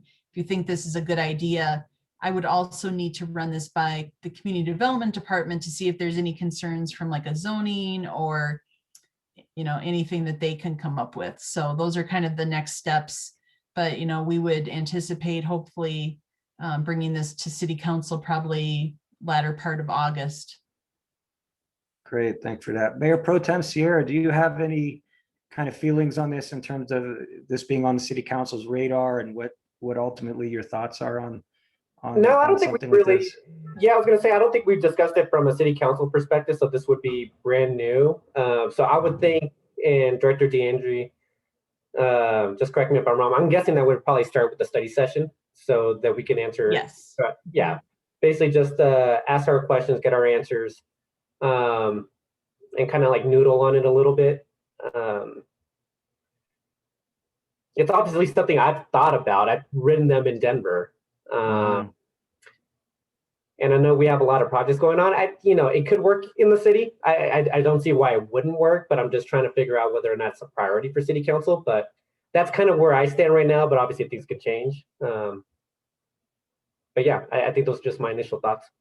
Okay, thank you for that, Mayor Pro Tem. We'll move to Greg Canadison. Greg, you had your hand up first. Go ahead. Yeah, so I had, I think, 3 different questions. What are the, like at the end of the pilot phase, what are the potential next steps? And then what are the success metrics that would determine what next steps can happen? If we see like really low ridership, would that mean that Bird would back out? If we saw problems from the city side, would that mean that are there ways that we can figure out solutions to those? And then my other question is, those were two interrelated questions. And then my other question was, what are the most common complaints that you get from the city side at Bird? Yeah, I'll take those one at a time. At least for us, I think utilization is a big part of that. Obviously, we're a for-profit business, right? So if people are out there riding, it's likely that it doesn't make sense for us to do it. But all signs point to yes on this one. I mean, we look at some comparable markets, and we look at things like the weather and population density and purchasing power. Everything's a go here, and we've had some pretty, I would say, harsher conditions and less attractive markets, then still been very successful. So I would be pretty surprised to see at the end of this if we decided it was not something for us. It would be more that the city had decided, hey, this is just not working for X, Y, and Z, which kind of dovetails into your next question of, I think there's oftentimes it's not really that the city has decided that they don't see the value in this. It's really that restrictions for whatever reason why are so onerous that it makes it difficult to run the business. And because of that, there may be some friction there. And so the city decides, hey, it's just not worth it for us. So that's really what I've seen personally. Okay. Very good. Thank you for that, Mr. Butler. Member Knattison, is there anything else to add or for that? Okay. Member Diedrich, your hand's up. Yes, thank you. We've talked a little bit about this and, to the discussion, about the bike shares and the scooter shares and all those things combined. We've got some good opportunities. We've got a couple of light rail stops in Englewood. That's more than most of the metro area communities have. And we have some really great opportunities to utilize those. We've talked quite a bit about, the last mile challenge that we have for some of those transportation options and things. And I personally think this would be a way to help the community with that. I've used them in many other municipalities. I used them once in San Diego. They were Bird scooters. They had the exclusion zones. I didn't know about them. It was a little surprising, but also it made a lot of sense. And, there are certain areas where you don't necessarily want those scooters going or parking for that matter. So, and that was a little while ago. So, I've experienced some of those things with Bird specifically, and I thought it was very favorable in the way that they controlled that, because it also prevented some of the things that you may see in the surrounding communities with some of the other scooters out there. Not trying to pitch Bird by any means or anything, but some of the other scooter companies don't have those features, and you end up with scooters in lawns and creeks and people riding them where they shouldn't be and stuff. So I appreciate that they keep that in mind and have some proactive things like that. I've seen some of the scooters in our neighborhood over the last weekend. Saw several scooting around kind of North Englewood. I'm kind of curious if, and this is a question for Mr. Butler, I know you guys track these scooters everywhere. Do you know how many currently or in the last 6 months or year have even been in Englewood, even though they're not necessarily approved here, and people just riding them because they wanted to use them in our community? Yeah, we see that on occasion. Those instances are pretty few and far between. Oftentimes it's really a case of someone unlawfully take it on their truck, and then they drop it off and they try to ride it somewhere else and realize that they can't because it's inoperable past a certain zone. So that's really what we see. It's not really that someone that can just scoot on by past the geo zone fence and just keep going south. Okay, thanks. I'm kind of curious what some of the other community members think, and I'm also curious what we can do for council members. Sierra, what exactly would you guys appreciate from us to set if council needed some input? What can we provide, or what would that maybe look like to you? So maybe that's a question for council member Sierra, and then I'd love to hear some other committee member opinions.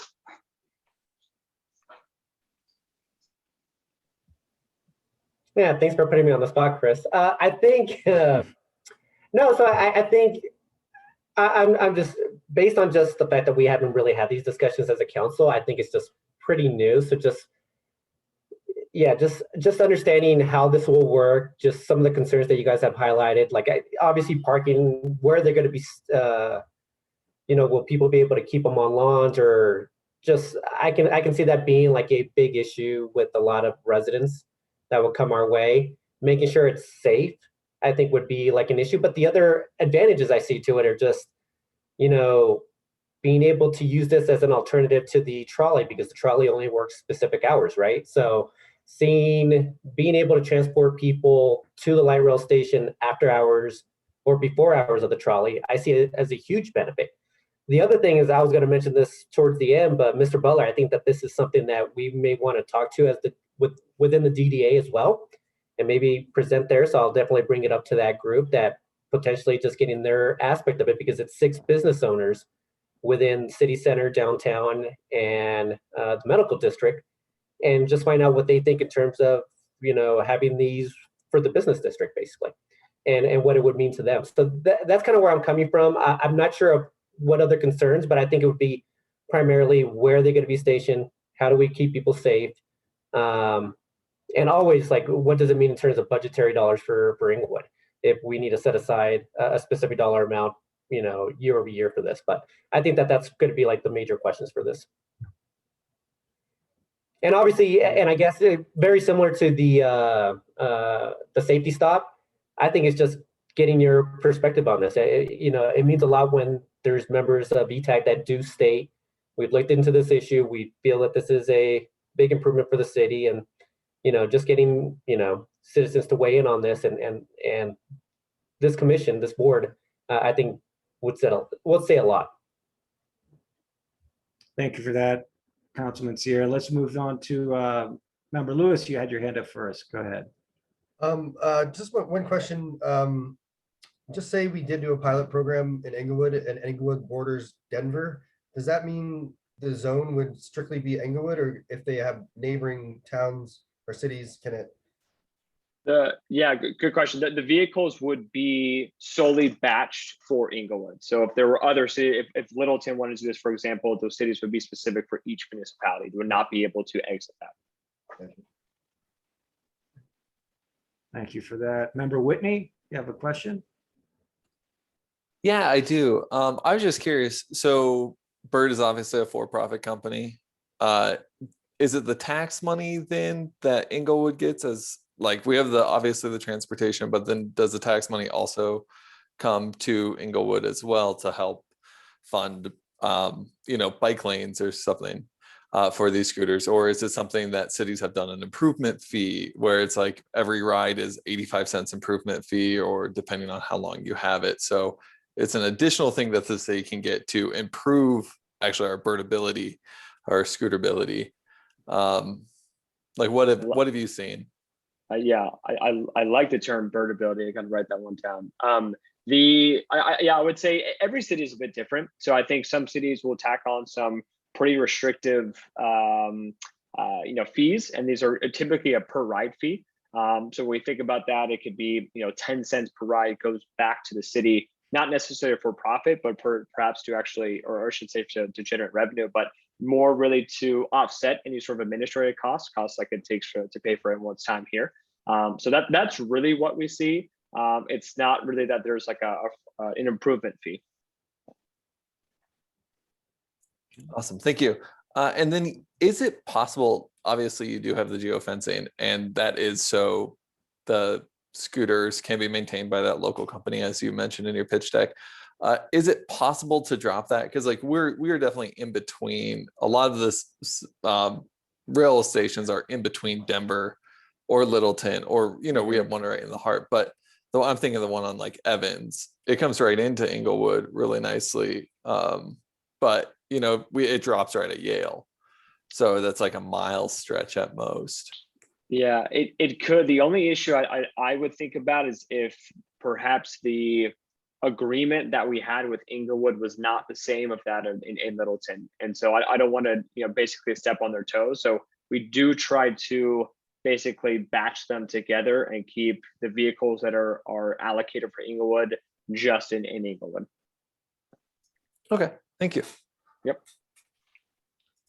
Yeah, Mr. Butler, I had a question for you. I was really interested in the concept of your fleet managers, if you will, and I guess turning to the community. and I guess hiring some local 1 or 2 people, I guess would be the that person to be in charge of that. What are your experiences in terms of is that something that's really worked out? Is there a large amount of turnover? The reason why I asked that question is because I feel all those things that are the concerns that are brought up to the city's attention about, you know, having the scooters docked in the right location, not having them on lawns and everything like that. I think it's very much connected to having some very responsible parties that Bird coordinates with in terms of those fleet managers there. So can you speak to that? Yeah, I couldn't agree more. I mean, our business, the engine of our business are these fleet managers. So every city that we're in, and I think, Chris was talking about San Diego, we probably have dozens of these fleet managers in San Diego because there are thousands of scooters that need to be serviced and managed. You look at a place like Englewood, you're really looking at maybe 1 to 2 of these fleet managers that need to be high performers. Obviously, if we're not finding the right person, then of course it could hurt our business. It can tarnish the reputation that we have with the city. So we want to make sure that we find this person, and we've had a huge success doing it. So to date, right now, I believe in the US, we have about 900 of these partners. These are people that are originally were handyman. They were running a logistics company. They were lawn mowing services, and they had the infrastructure. They had the intangibles. They had the drive. They had the local knowledge to run this business. And because of that, it's actually been incredibly lucrative for them. Some of these people make an incredible amount of money, far more than I think they ever would have envisioned, because their scooters are out there and they're being used all day, every day. Right. All right. Well, thank you for that. Yeah. Member Addison.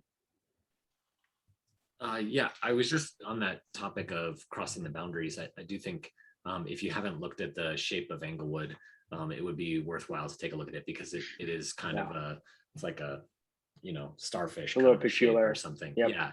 And so I feel like it could be advantageous to let the scooters go across the boundary, for, just for a variety of reasons. The other thought on my mind is that I don't know what is appropriate for us in terms of the committee and reviewing the contract and understanding what the terms are. I think that, like, personally, I'm generally in favor of the idea of scooters. I've ridden them and found them to be really useful. It seems like a really, it's a novel solution that is just way more efficient than many other modes of transit. And so it feels like something that we should be generally in favor of, but I would be hesitant to make a specific recommendation without knowing more about, like, the terms of the contract. So I guess I feel like if, I would be in favor of a motion that's just sort of generally positive, but deferring a bit to the specifics of the contract and the terms there.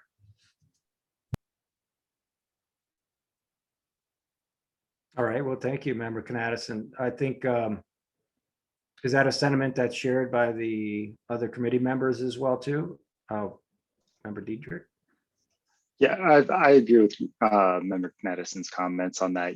I don't know if I would make a general recommendation either way without knowing a little bit more about this, but personally, I would love to see the city look at this a little bit more. I'm glad the city attorney is taking a look at it, and I think I've heard from people in the neighborhood that they wonder why we don't have scooters and bikes down here, and we've talked about it a few times on the committee. So I think we've got an opportunity as long as it makes sense here.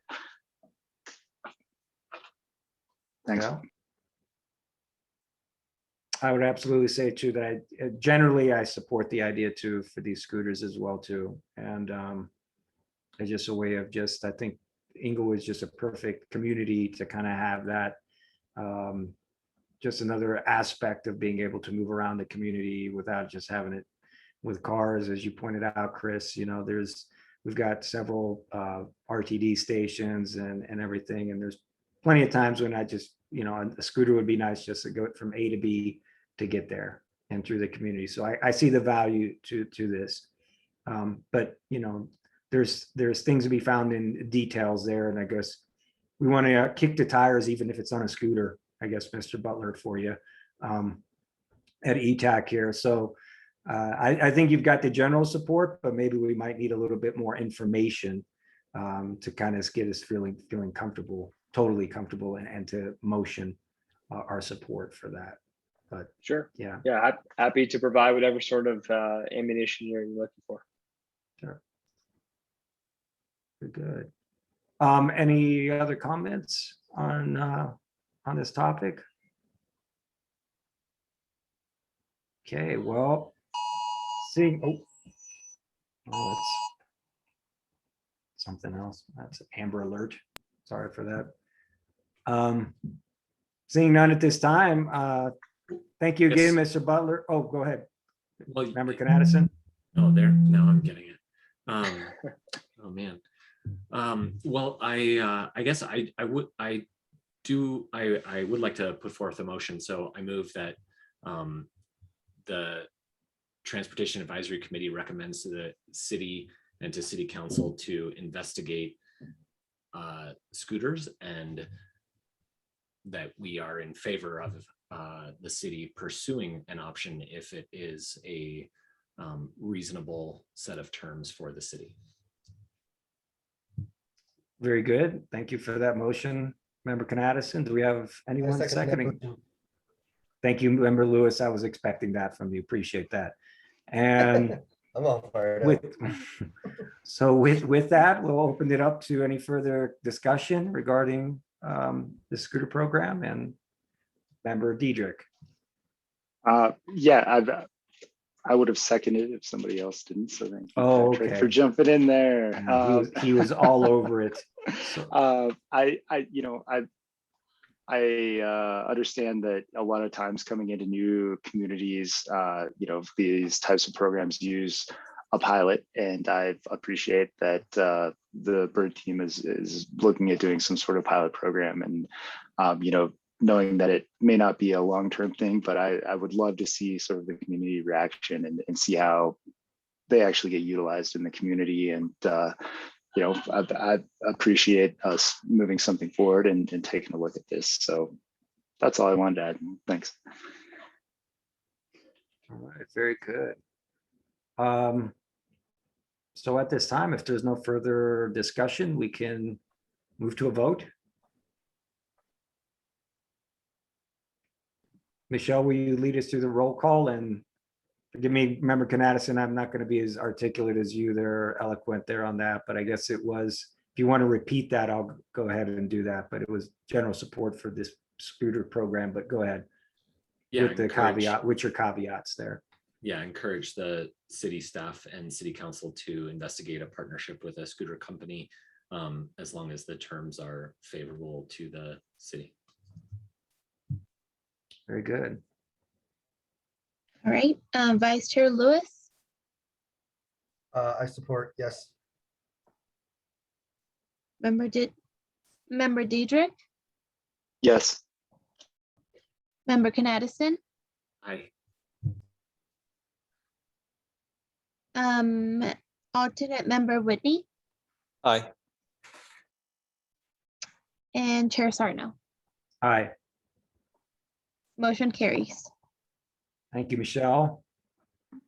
Pretty good. Appreciate that. So, and it's nice to vote on something, advance something too. It feels good. All right. So, but we really appreciate your presentation, Mr. Butler.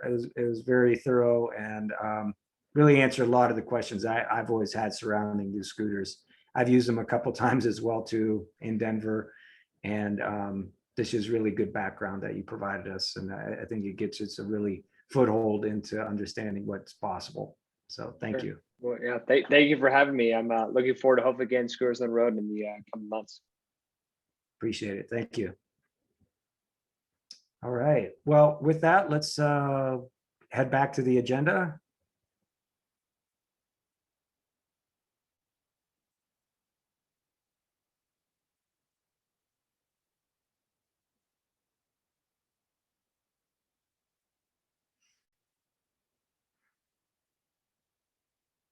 Okay, next item under new business, north-south bike connections, walk and wheel plan highlighted.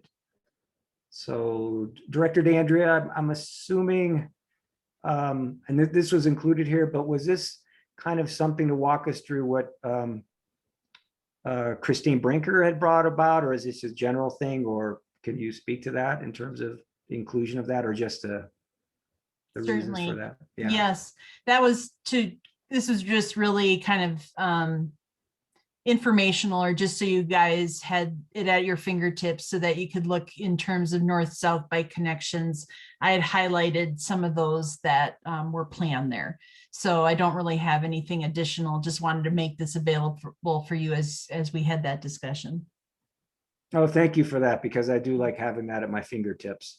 So, and especially with Ms. Brinker, I think she did allude to the walk and wheel plan, and you spoke to that here today, saying that it's going to be updated, which is really good to know as well too. But we can also glean off of this existing walk and wheel plan right now for the information needed. And I think that was one of the questions that Christine had, was in reference to what some of the future bike lanes were from the city.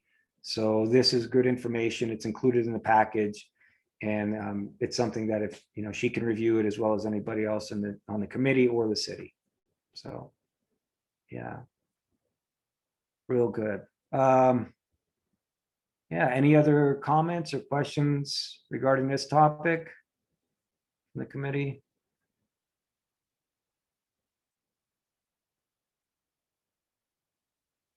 I guess my comment then, Director DeAndrea, is that, as the walk and wheel plan continues to get updated, or as it gets updated, the committee will be kind of a part of that, or kind of included in that, or in that sense, to understand where it's evolving, how it's evolving.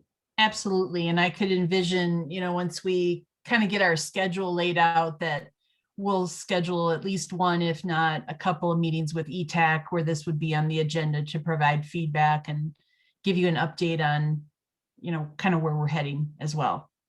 Right. Okay, very good. Okay, well, if there's not anything additional comments from the committee on this item, we can continue to move on.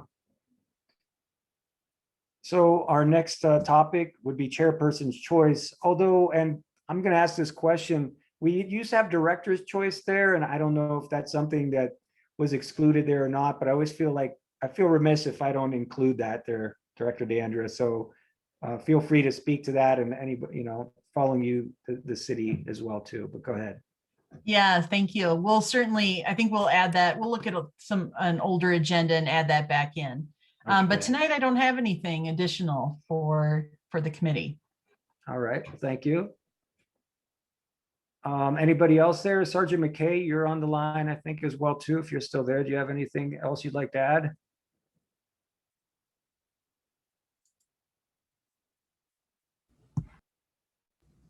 Trying to unmute it. Sorry about that. No, I don't. Thank you very much. All right. Thank you for your input there, Sergeant McKay, tonight. Appreciate it. And Councilman Sierra.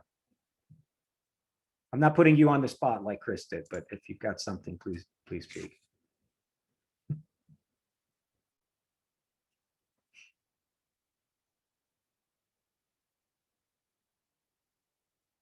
Okay, I don't think we're going to get, or maybe he's unavailable at this time, but thank you, Councilman Sierra, for attending and providing your feedback as well. Let's move on. We'll go to chairperson's choice. Just want to start off by pointing out that I did notice the crosswalks that were installed along on Logan and around Bates Logan Park there. I think they're at Bates, Cornell, I believe, and then on what also would be, I think at Clarkson as well too. So that's been, I think it's been within the last month or two since the last time we had our ETAC meeting in May. So I think they look great and appreciate that. That's just another item that's been advanced and in coordination with the committee, with the community, and with the city. So thank you for that. Then I want to follow that up with, let's see here. I guess what it would be great for the committee to have a virtual versus in-person conversation, or maybe a combination of both. So how does the committee feel about that? I know Member Canadison, you had spoken to that and your preference to have it remain virtual. Anybody else with any, you want to continue with that, Member Canadison? And Yeah, just I'll just say I think I sent this in an email to you, but happy to repeat it in the meeting, that I have a strong preference for continuing the meetings like this. I feel like we are just as effective and maybe even a little bit more efficient participating via Zoom. And it just means like a little bit less time headed down to the city building and less time headed home. So it allows me to participate more easily. And so I'm in favor of that. I feel like we've had situations where people can, like sometimes people have a hard time getting to the meetings on time, and having it open to Zoom means that it's more likely that people are able to attend. So if we can, and for someone who, like that's for me, right? I'm able to walk. I've got a bike and a car at my disposal. I'm just thinking about some of the folks that we have that have interests in the city are folks in, with different mobility challenges or other reasons why they might not be able to attend the meeting in person. So it feels good to keep our meetings open. Like at a minimum, I feel like we should keep them open to people who are remote.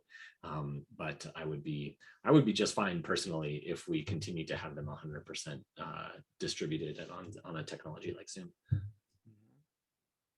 great, thank you. Anybody else? Any feedback on that?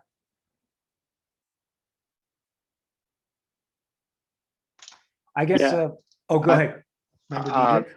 Yeah, I guess, I appreciate Member Madison's comments on this. And I think that, this medium does provide for more accessibility to some of the meetings. And so I think that's important. I also think we get some value out of the in-person stuff as well.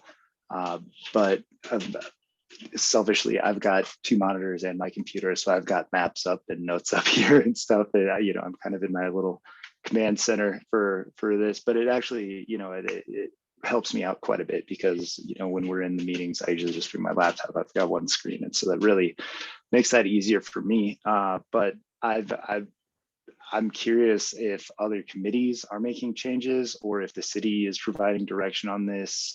Is it up to us? I don't know if Director Andrea has input or someone else on that, but I'm just kind of curious, is it even up to us to make that decision?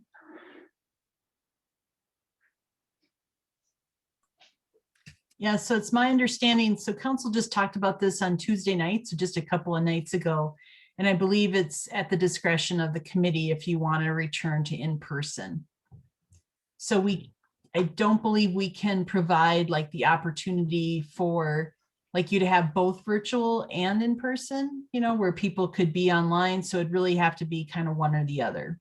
But to Chair Sarno's, maybe we switch, sometimes it might be in person, sometimes it might be, I think you have that option too, maybe it's every other month or something to be virtual versus in person. Hey, Yeah. Neil, can you hear me?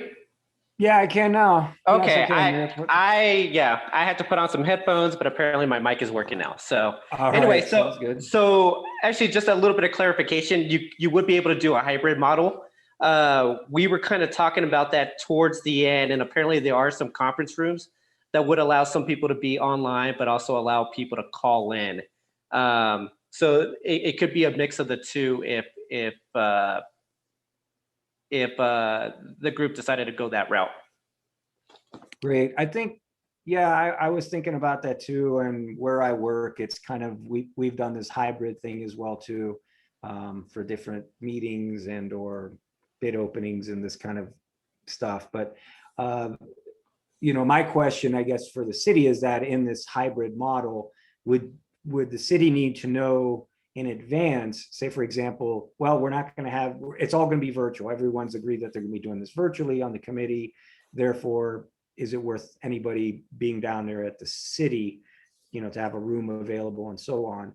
Or is it just basically we can do that hybrid model and whoever decides, hey, I'm going to do this in person this time. I really want to just be there in person and do it that way. Is there flexibility there in that sense?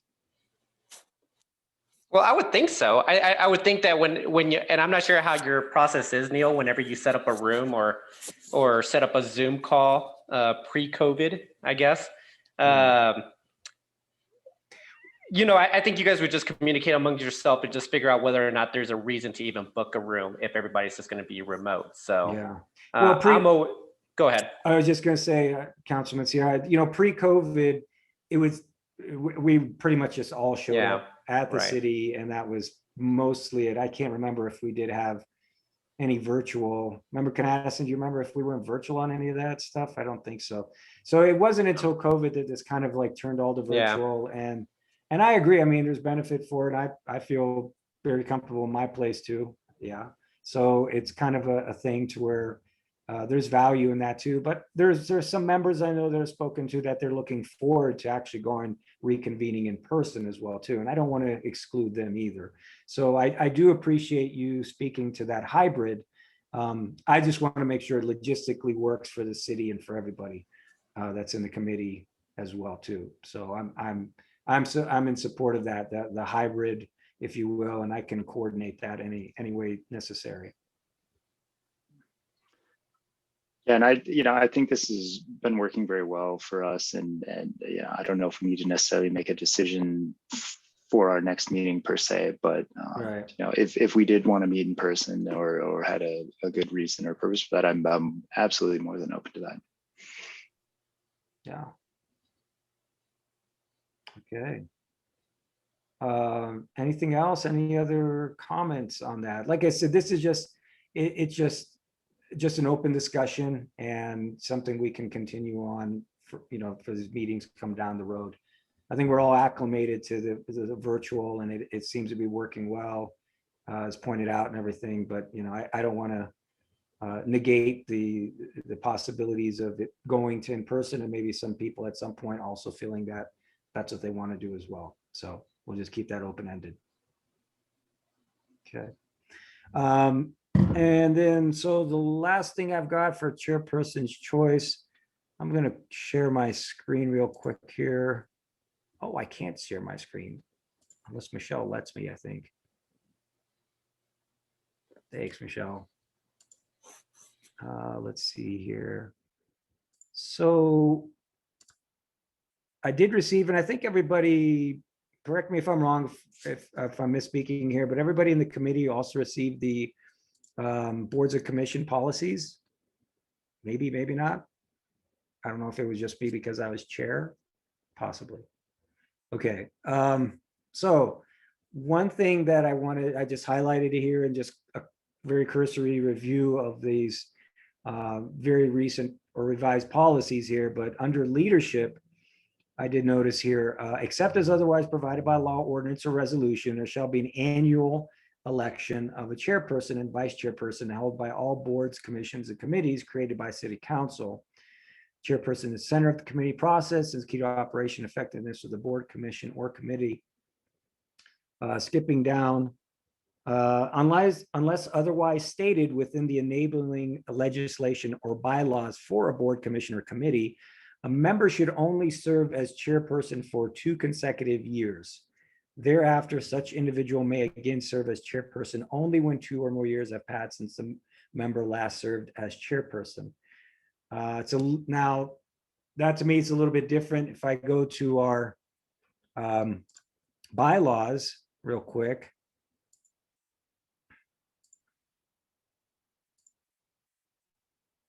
And if everyone can see that, let me know when they can see that. This is, I think, our last draft of our bylaws. The chair and the vice chair will be elected by a majority voted committee. Officers of the committee shall be elected for a 2-year term. No officer shall serve in the same capacity for more than 2 consecutive terms. So that's the language that's there in our bylaws. But I would like to bring to the committee's attention that I'm coming up on 2 years as being chair. And there's plenty of capable people on this committee, I found out in this last several years. So I'm ready to hand the torch. And so obviously member O'Connell's not here, so it's not anything right now. But, I think as a whole, I think it would be good to, have a vote and maybe just see who wants to grab the mantle. I think my term ends, it's either August or September. I'd have to look back through, but I think my 2 years is up. So, just consider it, just information for the group. And, let's do that and maybe abide by those recommendations that are in the boards and commissions document that was just shared there. So. And I don't know if this city has anything to add to that, if Director DeAndrea or Councilman Sierra on that there too, in terms of this.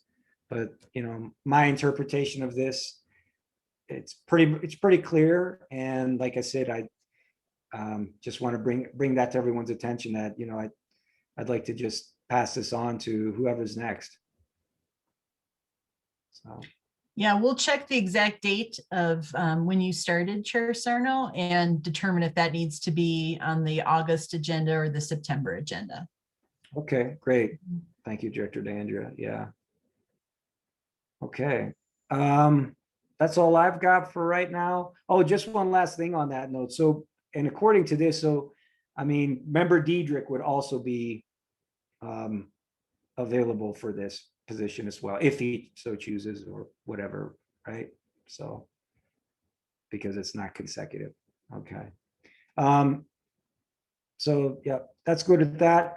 Last thing, just I'd like to, formally welcome our new member there. So welcome member Whitney.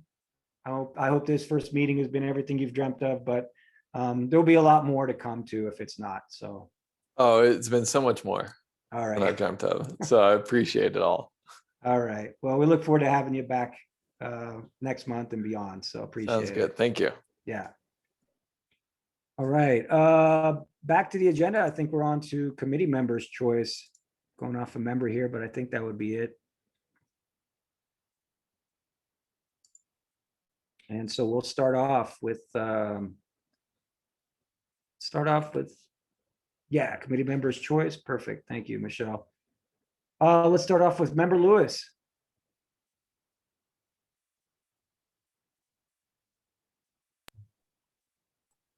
I think he might have dropped. Yeah. Oh, did he? Oh, did he? All right. He's not in the waiting room or anything? I don't see him there. All right. All right, we'll move on. Member Canaddison. There was some discussion on Nextdoor about roto milling and grading in the alleys.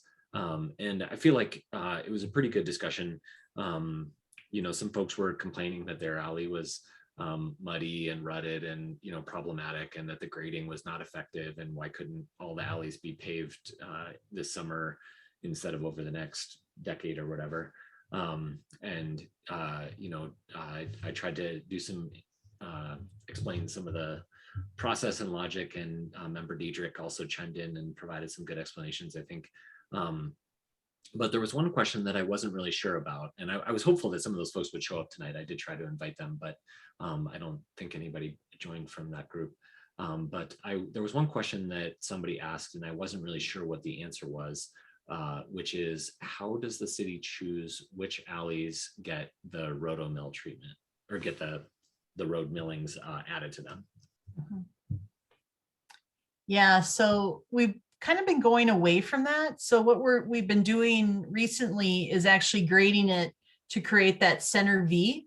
So before, when staff was doing it, it was very flat. And so what would happen is the road or the rainwater or snow would sit on the top of the alley material and then basically create soft spots, and it would deteriorate, then we'd have to grade it again. So we're doing a much more thoughtful way of draining the alley. So to do this center V and then drain it to either end, depending on the grade, it might be to one end or both. And so then we've eliminated the need really for the roto milling. So that was to more stabilize the surface. We'll put down some gravel material or the roto millings if it's a very steep section of an alley and down the center line to prevent that kind of erosion from the center of the V. But that's really, it's more based on the grade than anything. And we won't be putting it in straight across the entire alley. So it's really just specific locations that we would do something like that. Got it. So the person who posted this thread, they described how they are somewhere near the hospital and that their alley sees a lot of traffic. I think they have an apartment or multiple multi-dwelling units that empty onto their alley or they use their alley. And then they also just get traffic, I think, from maybe even Hamden. And so their alley sees a lot of wear and tear.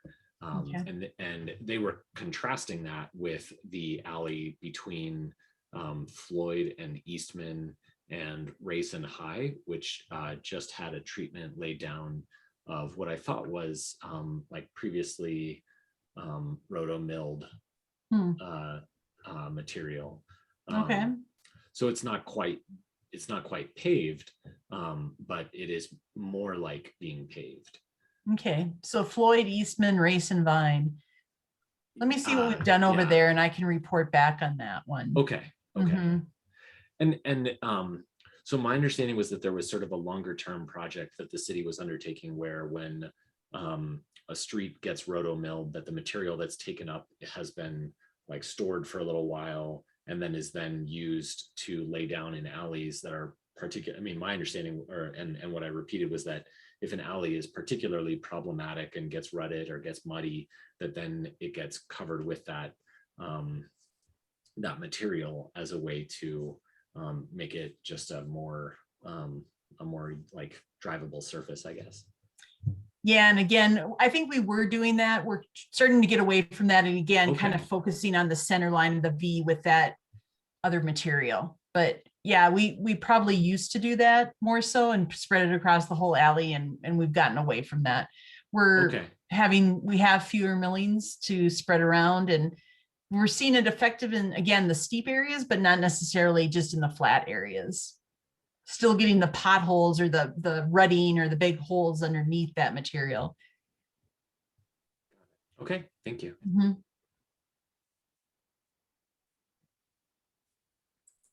Okay. Anything else, Member Addison? Okay, thank you. Member Diedrich. I just want to say thanks to the city staff, Sergeant McKay, for hanging around for our meeting. Appreciate you guys being here. Your inputs are always appreciated. Welcome to the new member Whitney. Welcome to the club here.